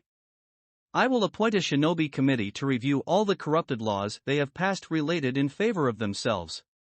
A separate division will be responsible for reviewing shinobi areas. The civilian council can leave now. All of them slowly got up, an air of defeat around them all. They filed out of the chamber one by one. The elders, please leave, I have some important things to discuss with the shinobi clan heads. The elders couldn't protest against this as well. Clan business was serious, and no one, even the Hokage, was to interfere unless it concerned the integrity of the village. As soon as they left the room, Hiruzen snapped his fingers. An ANBU appeared with a scroll held in his hand. He put it on the Hokage's desk and went back to his post. A signal from the Hokage caused all the ANBU to leave the room. Hiruzen opened it, revealing it to be a storage scroll. He slapped his hand on the scroll and in a puff of smoke, a bottle of sake and the same number of cups as the Shinobi Council appeared. Hiruzen smirked, who wants drinks? Naruto had the others arrange into a formation. Sasuke and Sakura would guard Tazuna from the front while he would protect them from the rear. Sasuke had rudely questioned who had made him the leader. Naruto had coolly responded that if he had a better idea, then speak up. As Naruto suspected, Sasuke didn't exactly have a lot of bright ideas. With a glare hot enough to burn metal, he had growled at Naruto, just because I am doing this doesn't mean you can order me around, dope. You will tell me everything about your sensing ability. Naruto had sighed at that. It seemed Sasuke's inferiority complex was acting up, probably because of what happened with Zabuza and the Demon Brothers. Maybe he was also pissed about seeing the Hunter Ninja from before. Someone their age and already a part of the Hunter Ninja program must set him off. They thankfully made it to Tazuna's house without any more attacks. They all saw it, the lakeside house. They all waited on the porch as Tazuna went and knocked on the front door. After a minute, the door swung open and a slim, pretty woman rushed out and embraced Tazuna. Naruto raised an eyebrow at her, probably must be his daughter. "To-san, I'm so glad you are safe." She spoke with obvious relief in her voice before she spotted the ninja behind him. She gave them a small bow. "I'm sorry, where are my manners?" "I'm Tsunami, please come in." "Is he hurt?" she asked, pointing towards the half-conscious Kakashi on the stretcher. Her eyes widened at the three identical blondes, but she was quick to recover. Naruto spoke up, "He's simply exhausted, Tsunami-san." "Is there a room where we can put him?" She smiled and moved aside for them to come. Sasuke and Sakura removed their shinobi sandals and went inside while Naruto first removed Kakashi's sandals and then removed his shoes, going inside. The small gesture of caring brought an unseen smile onto Kakashi's face. Tsunami answered, "I just need to put down a futon." "I'm sorry, but I didn't get your names." Sakura smilet, Haruno Sakura, Tsunami-san. Tsunami smilet tiktli at her. Somethin kapotte kirjust unsetlet her. Sasuke was much ruder, Uchiha Sasuke. He barely glanced at her, dismissing her as unimportant. Naruto threw him a dirty glare for that, which was wholeheartedly reciprocated. Naruto turned around and smiled, "I'm Uzumaki Naruto, Tsunami-san. Nice to meet you. When you are nice to others, they are nice to you." This was demonstrated when Tsunami returned his easy grin and replied, "Nice to meet you too, Naruto-kun. Follow me upstairs where you can lay your sensei down for rest." After the futon was laid down and Kakashi on it, Naruto just stared at the wall blankly, processing what happened to them so far. A hand on the shoulder snapped him out of trance. He looked up to see Tsunami's face, full of concern.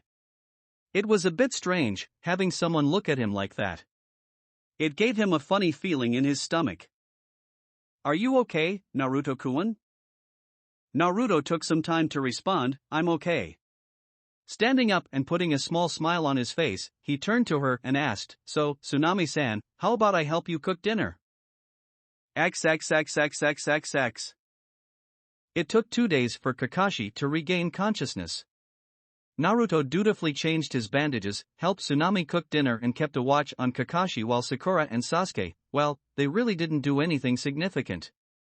Sasuke trained, Sakura did too, but not as much. She only did a little before sitting on a rock and watching Sasuke with hearts and eyes.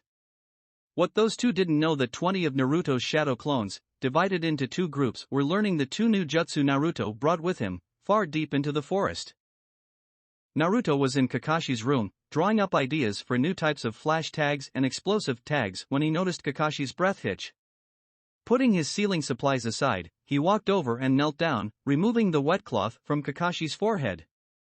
Something just in case Kakashi caught a fever. "Sensei," he whispered.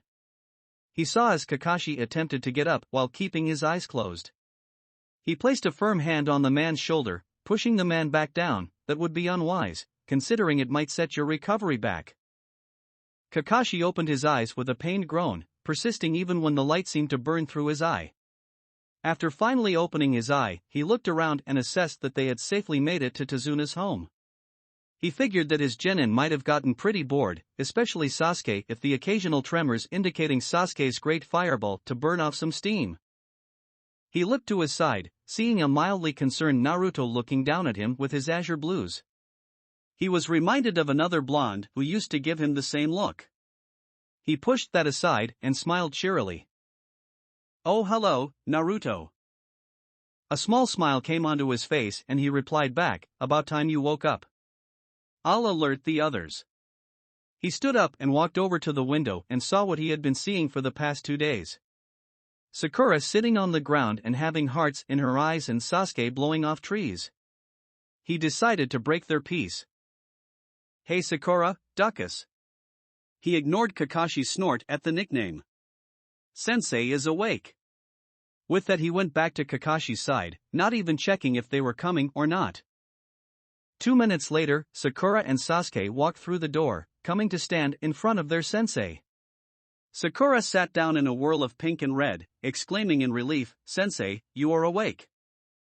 Naruto quietly scoffed and looked to the side. She was saying it as if she was the one looking after him for the past 2 days, skipping her training. Quick to claim others' credit, isn't she? Kurama's voice spoke, faintly lined with disgust. Naruto mentally rose an eyebrow. "Quite a long nap you took." Then he shrugged. "Also, she's not taking credit. She's just useless. She just wants to be seen doing something. I'm actually glad Sensei keeps his Sharingan covered, otherwise he would hate to accidentally copy her uselessness," he commented, prompting a snort of laughter from the fox. Kakashi decided to find out what he'd missed. "So, what happened after I went down?" Sakura spoke before Naruto could. "Well, after you went down, we carried you to Tazuna-san's house." "You've been out of 2 days, Kakashi-sensei." "We've just been training and guarding the house." Naruto wanted to say that she has been only fangirling Sasuke, who was the only one who watched the house. He also wanted to say that he has been taking care of Kakashi the whole time, but decided that it would look very petty on his part and opted to keep quiet. Also, what they didn't know wouldn't hurt them. He decided to speak up.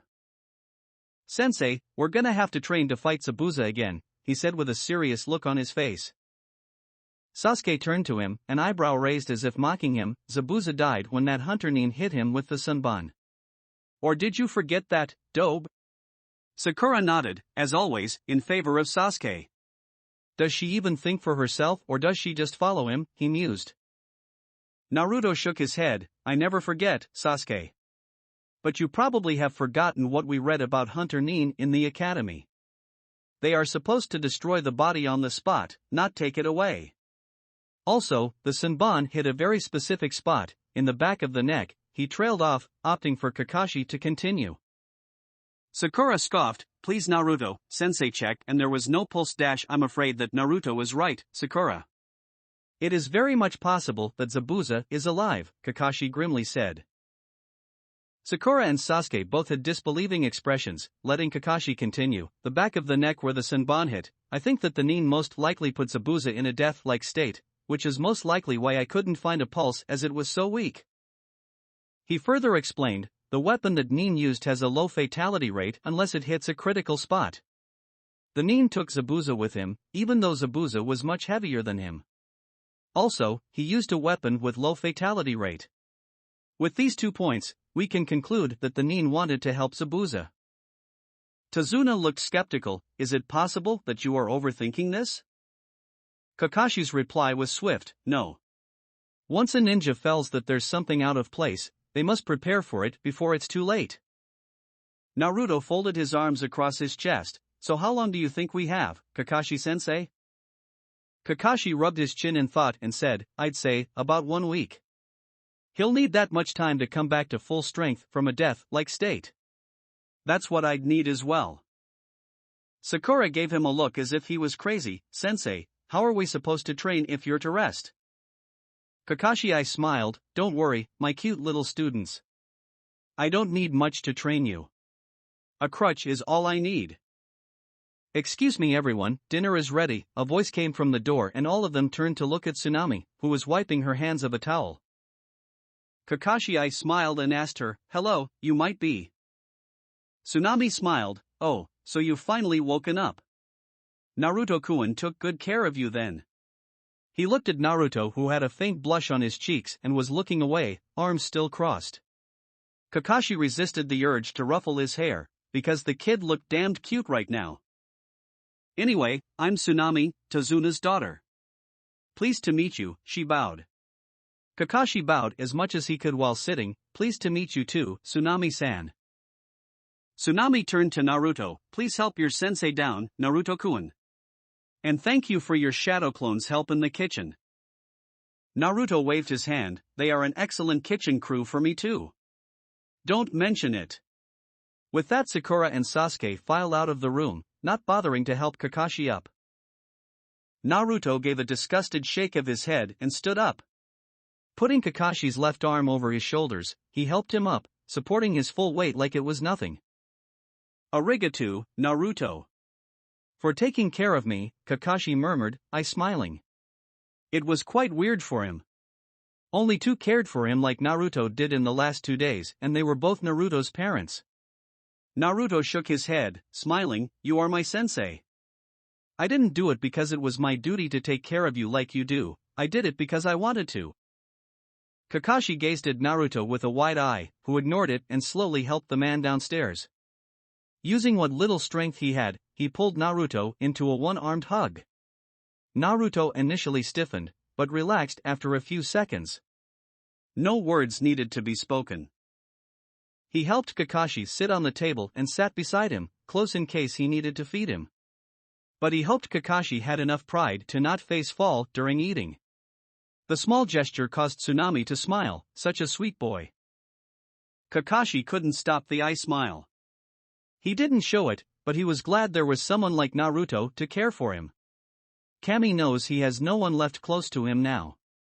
This feeling made him want to do everything not to disappoint Naruto. Naruto gazed at the small boy who was sitting beside Tazuna. Somehow, he cast a somber atmosphere around him. Half of his face was hidden beneath his hat. Tazuna smiled and spoke up, "Inari, greet these nice ninjas. They will make sure I'm safe while building my super bridge." Inari looked up and Naruto immediately understood why the boy felt so sad. He had the look in his eyes, he had lost someone very dear to him. "But Gigi, they're all going to die," he cried out, as if he was stating a fact. Naruto suddenly understood the boy's position a whole lot better, so instead of being angry, he just felt a deep sense of empathy and sadness for such a young child hurting.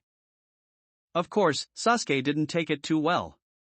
"You don't know that, brat," his voice had a little bit of scorn added into it along with his usual rudeness. Naruto's head snapped to glare at him. "Sasuke," he snapped. That was not how someone talks to a child. Particularly a child who has eyes like that.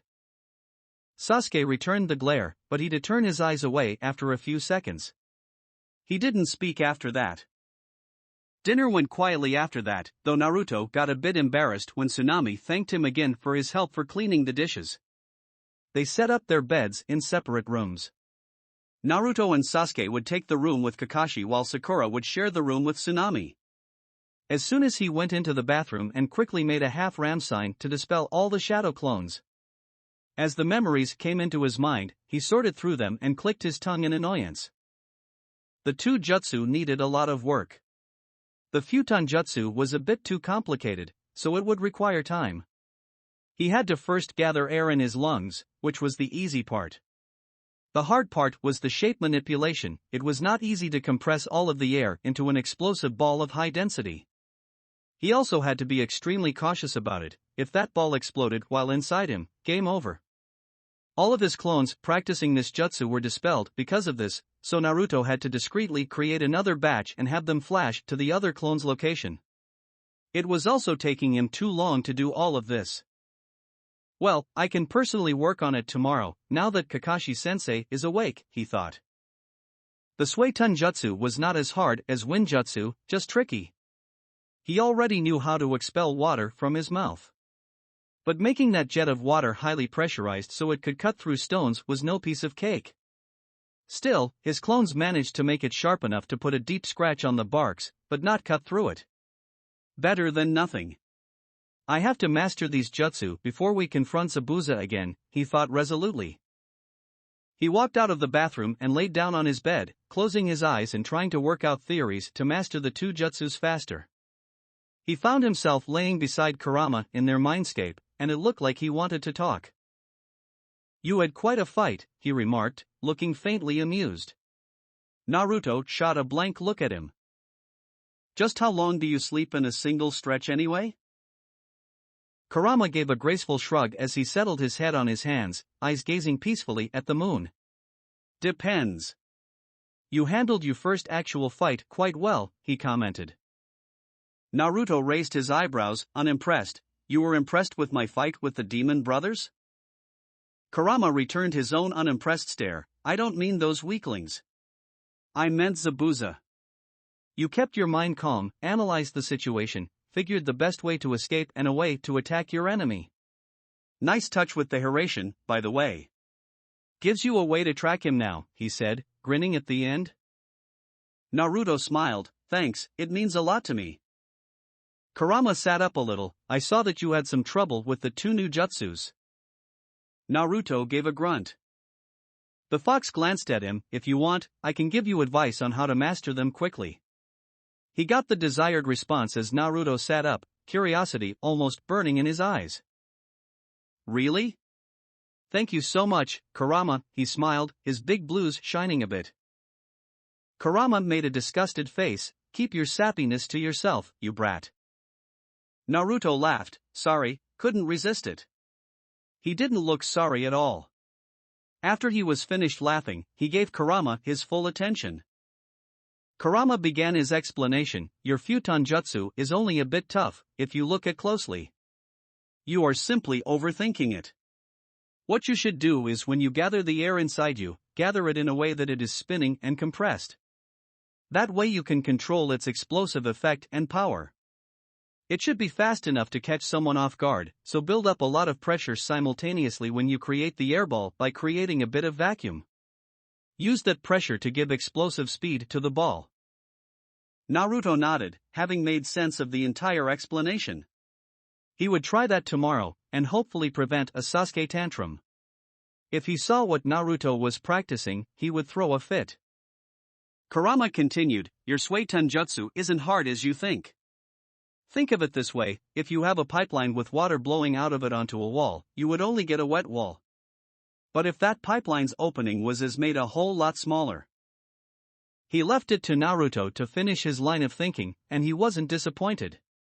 Then the pressure would be considerably high if the speed were to be kept the same. The high pressure would make the water sharp enough to cut through rocks. You are brilliant, Kurama, he exclaimed with wide eyes. Kurama looked considerably smug, of course I am. The jutsus of you humans are laughably easy to us demons. There are only a few of them we can't do. Naruto shook his head, smiling softly. Kurama was entirely too proud of himself, but Naruto bit his lip, not wanting to offend the demon by pointing out that he got sealed for a total of 3 times. Alright Kurama, thanks for your tips. I'll master them in no time, he flashed a monstrous grin, which was returned by the demon in front of him. With that, he finally entered REM sleep. XXXXXXX. Naruto's eyes opened at his regular time of 5, but he stayed in bed, thinking things over. He suspected that Kakashi might know about his use of Hiration against Zabuza. He hadn't exactly hidden himself with smoke bombs, after all. And Zabuza might have been surprised by his trick, but Kakashi had already seen it in the bell test. Even though it was Kawarimi, but this time Kakashi had seen it with his own eyes. With him watching with the Sharingan, there was no way he would dismiss it as a simple replacement. He sighed heavily. He was not looking forward to the talk. There was so much to explain. Realizing his thoughts were leading him into nothing but distress, he got up, hoping to get some morning air. Keeping his steps quiet so as to not disturb Kakashi and Sasuke, he dressed up and headed outside, hoping to put Kurama's theories to test.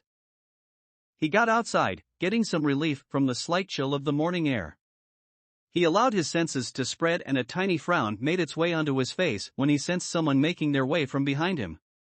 Noiseless steps, probably hoping to catch him off guard. I didn't know you were awake, Kakashi-sensei. Well, I wasn't until I heard you move out. He came up beside him, I scrunched up in a smile. Naruto returned a small smile. The two of them sat in silence for a while, lost in their own thoughts. Kakashi finally broke the silence with a question. What jutsu was that on the bridge, Naruto?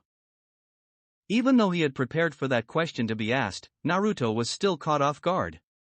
Kakashi noticed the minute flinch that Naruto couldn't hide, accompanied by a slightly fearful glint in his eyes.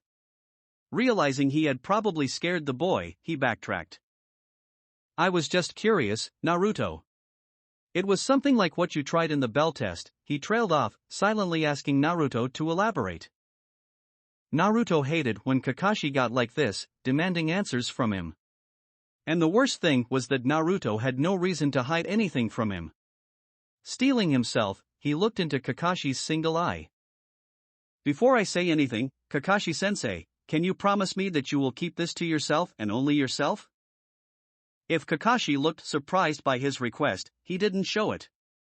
He wondered just what Naruto was hiding that was so important as to not tell his team members. He was also requesting total secrecy, but Kakashi drew the line there. He narrowed his eye. If Hokage-sama asks me, then it's my duty to tell him, Naruto. Naruto relaxed a bit at that. The old man already knows of this. Kakashi too relaxed at that. Keeping secrets from his leader, then having the said leader interrogate you was not fun at all. So, you will show me? The slight hope in his voice made Naruto smile, if only a little. Naruto gestured to his hand, where his sleeve was folded, exposing his wrist before the metal-plated gloves. Kakashi shrugged, offering his wrist, sure. Naruto wrapped his hand around Kakashi's wrist for a moment, then let go, turning back to watch the sunrise. Kakashi examined his wrist curiously, wanting to find out just what Naruto did. His eyes widened and he almost choked on his spit upon seeing a seal formula that looked remarkably similar to what his sensei used. His neck snapped towards Naruto, who was looking back at him with a smirk. Is this? Yup. Sure is. Naruto claimed proudly. But unlike his, the flash is blue. Since my chakra is a deep blue, you know. Kakashi tried to recover from the surprise that Naruto had figured out the technique that made the Yondaime the most feared shinobi across all lands. Trying to keep his voice steady, he asked, "Can you demonstrate?" Naruto frowned but nodded. He flash-stepped to a tree about 100 meters away, missing Kakashi's look of surprise at the use. Without wasting any time, he flashed behind Kakashi, the Jonin's neck turning so fast Naruto swore he heard it crack. Kakashi's mind was blown out of proportions when he saw the blue flash of Naruto's Hiraishin. The fact that Naruto had mastered one of the most complex techniques he had ever seen, hell, even his sensei had ever seen, was nothing short of stupefying. He recovered and looked at Naruto, who was watching him carefully. I can see why you want to keep this a secret. Sasuke would throw a fit if he saw you using something that, Kakashi admitted. He could already imagine the scene. Naruto hummed, not at all bothered. He will keep it a secret until the Chunin exams, and if Sasuke finds out before that, it's not like he could do anything. Sasuke could throw all the tantrum he wants, he would never be able to learn the Flying Thunder God, ever. It's not like Sasuke can do anything. The amount of understanding of Fuinjutsu, chakra theory along with the dimension of spacetime was just unreal. He won't be able to make it beyond just level 7 Fuinjutsu. Also, spacetime is a very rarely studied branch of ninjutsu and Fuinjutsu. I very much doubt the Uchiha library has any research materials related to that. I was lucky my father had done his research so thoroughly, he shrugged. Kakashi nodded. He would hate to see, even though it was inherently and incredibly selfish of him, his sensei's legacy fall into someone else's hands other than his son. He got up, using the crutches Tazuna was able to find him last night. Come on, let's get some breakfast. They arrived inside to find Sasuke and Sakura already at the table, surprise in their eyes when they saw Naruto and Kakashi entering together. Sasuke narrowed his eyes in suspicion, but thankfully kept silent. Tsunami was mildly surprised. I was just coming to see if you two were out there, Kakashi-san, Naruto-kun. Kakashi smiled. We were just enjoying the morning air outside, Tsunami-san. It's quite peaceful. Tsunami smiled and gestured to the table. Please sit, breakfast is ready. After everyone's breakfast was over, Kakashi took his squad outside, into the forest to train. Okay, training will begin now. You will learn chakra control exercises so you don't waste chakra in excess while performing jutsus. This exercise is one of the basics, so you have to master it, no matter what. He observed their reactions closely. Sasuke had a predictably disappointed expression on his face. He was hoping that Kakashi would teach them powerful jutsus, but he conceded the fact that basics were important to master. There was, undeniably, a small amount of curiosity on his face. Sakura was also curious, but she was more confused than she was disappointed. She didn't exactly know what Kakashi-sensei was trying to teach here, so she just waited until he explained. Naruto, well, he looked supremely bored of Kakashi. The one-eyed Cyclops found his right eye twitching at the distinctly unimpressed look Naruto was giving him. Sasuke was looking faintly amused at the looks Naruto was sending to Kakashi. "You're going to teach us tree walking, aren't you?" The deadpan in his voice was unmistakable. Kakashi's sweat dropped. This could be trouble. Naruto already knows how to walk on vertical surfaces. I could get him started on water walking, but then Sasuke and Sakura might get the impression that I am favoring Naruto, he thought as he tried to figure a way out. But Naruto and Sasuke were starting to get impatient. Naruto spoke up, "I already know tree walking, sensei." This revelation caused Sakura and Sasuke to stare at him, one with confusion and the other with a twinge of jealousy. Kakashi mentally sighed, "No use hiding now. And before you ask, I know water walking as well. Remember where I was standing after pushing Zabuza back?" Kakashi's memory was jolted as he suddenly remembered jumping in between Naruto, who had his kunai out coated in wind chakra, and Zabuza, who was just a moment away from beheading his student. Naruto was standing on water. Is he deliberately making this worse for me? Kakashi thought. Sasuke walked up to Naruto with a scowl on his face. "When did you learn all this?" Naruto raised an eyebrow at him. "What will you do if I tell you?" Fortunately for Naruto, Sasuke didn't have an answer for this question and with a deeper scowl than before, walked back to his place. Kakashi, to avoid any further trouble, immediately explained the exercise. "What you have to do," he said while walking up to a tree, "is to direct your chakra to the soles of your feet." He put onto the bark and stick to the surface. He was now walking perpendicular to the ground until he turned onto a branch and looked up, or down, to them. Sakura looked up at him with awe in her eyes, while looked at him with narrowed eyes. Probably thinking about how this will make him stronger, Naruto mused. Kakashi threw two kunai in front of Sasuke and Sakura. "Get to it, then." As Sakura and Sasuke picked up the kunai and walked away to a tree, Kakashi slowly walked down to Naruto, who was simply looking at him. "What do you plan on doing?" Naruto said, "I'm currently working on 2 jutsus that I took from the shinobi library. I'm planning on mastering them before tomorrow night." Kakashi rose an eyebrow. "Nobody can master 2 elemental jutsu in span of a day, you know." Naruto shrugged. "This nobody that you speak of can't use shadow clones like I can, sensei." Kakashi's visible eye widened. "You know the secret of Kage Bunshin?" Naruto smirked. "Figured it out a long time ago, sensei. Now if you don't mind, I'll be training. Try to keep Sasuke away from me if you can." With that, he flash-stepped away, leaving a gaping Kakashi. XXXXXXX. Naruto found out that Kurama had hit bullseye on the analysis of both the jutsus. He created 40 clones, dividing them into 2 groups to practice while he tested the memories of last night himself. He was able to reduce the time required to form the compressed, explosive ball of air, but it took the clones the better part of 4 hours to reduce the time required to form the high pressure inside him to launch the ball off at high speeds. At the end of 5 hours, he was panting, sweating flowing down like waterfall on his naked upper body. All his clones were dispelled, including the ones practicing the Suetun Jutsu, just to return him the chakra needed for one last try at the jutsu, before he fell to chakra exhaustion. Naruto had his hands on his knees, trying to get his breathing to get normal. Once he wasted no more time in thinking. Speeding through the hand seals, he mentally shouted Futen, Kaze Jirai no Jutsu. He expelled a compressed ball of air from his mouth at great force at a tree. His satisfaction knew no bounds when the ball exploded on the bark, blowing away a large section of it and making the tree fall.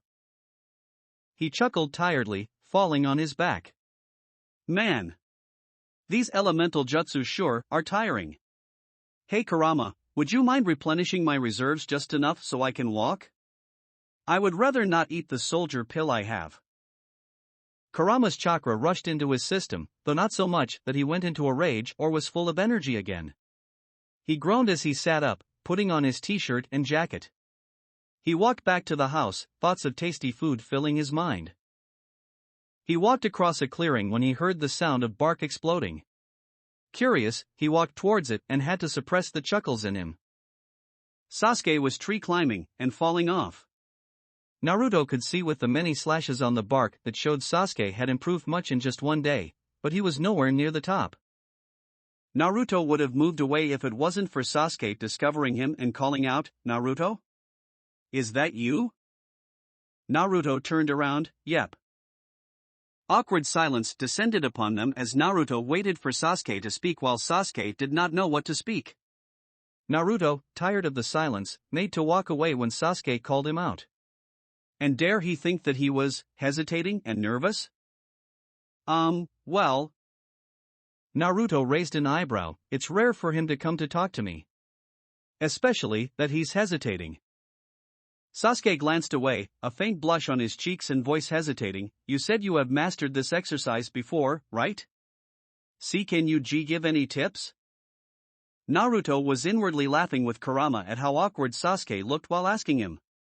As much as I hate to say this, he looks more normal in his usual, arrogant self. On the outside, he smiled and walked to Sasuke, putting a hand on his shoulder. Sasuke looked surprised by this, even when he heard Naruto speak. You could save a lot of trouble for yourself if you just asked instead of demanding. Amusingly, the faint blush on his face was instantly replaced by his regular scowl. Naruto spoke up before Sasuke, but I will help you. Out of the goodness of my heart, he added sarcastically. Sasuke reminded himself to calm down, otherwise he wouldn't be able to master this exercise. Hell, even Sakura mastered it before him. He was never in this position of being last, ever. Naruto spoke, holding up a finger. First, chakra uses your spiritual energy, so don't be tense or angry. Basically, don't allow your emotions to reach an extreme point.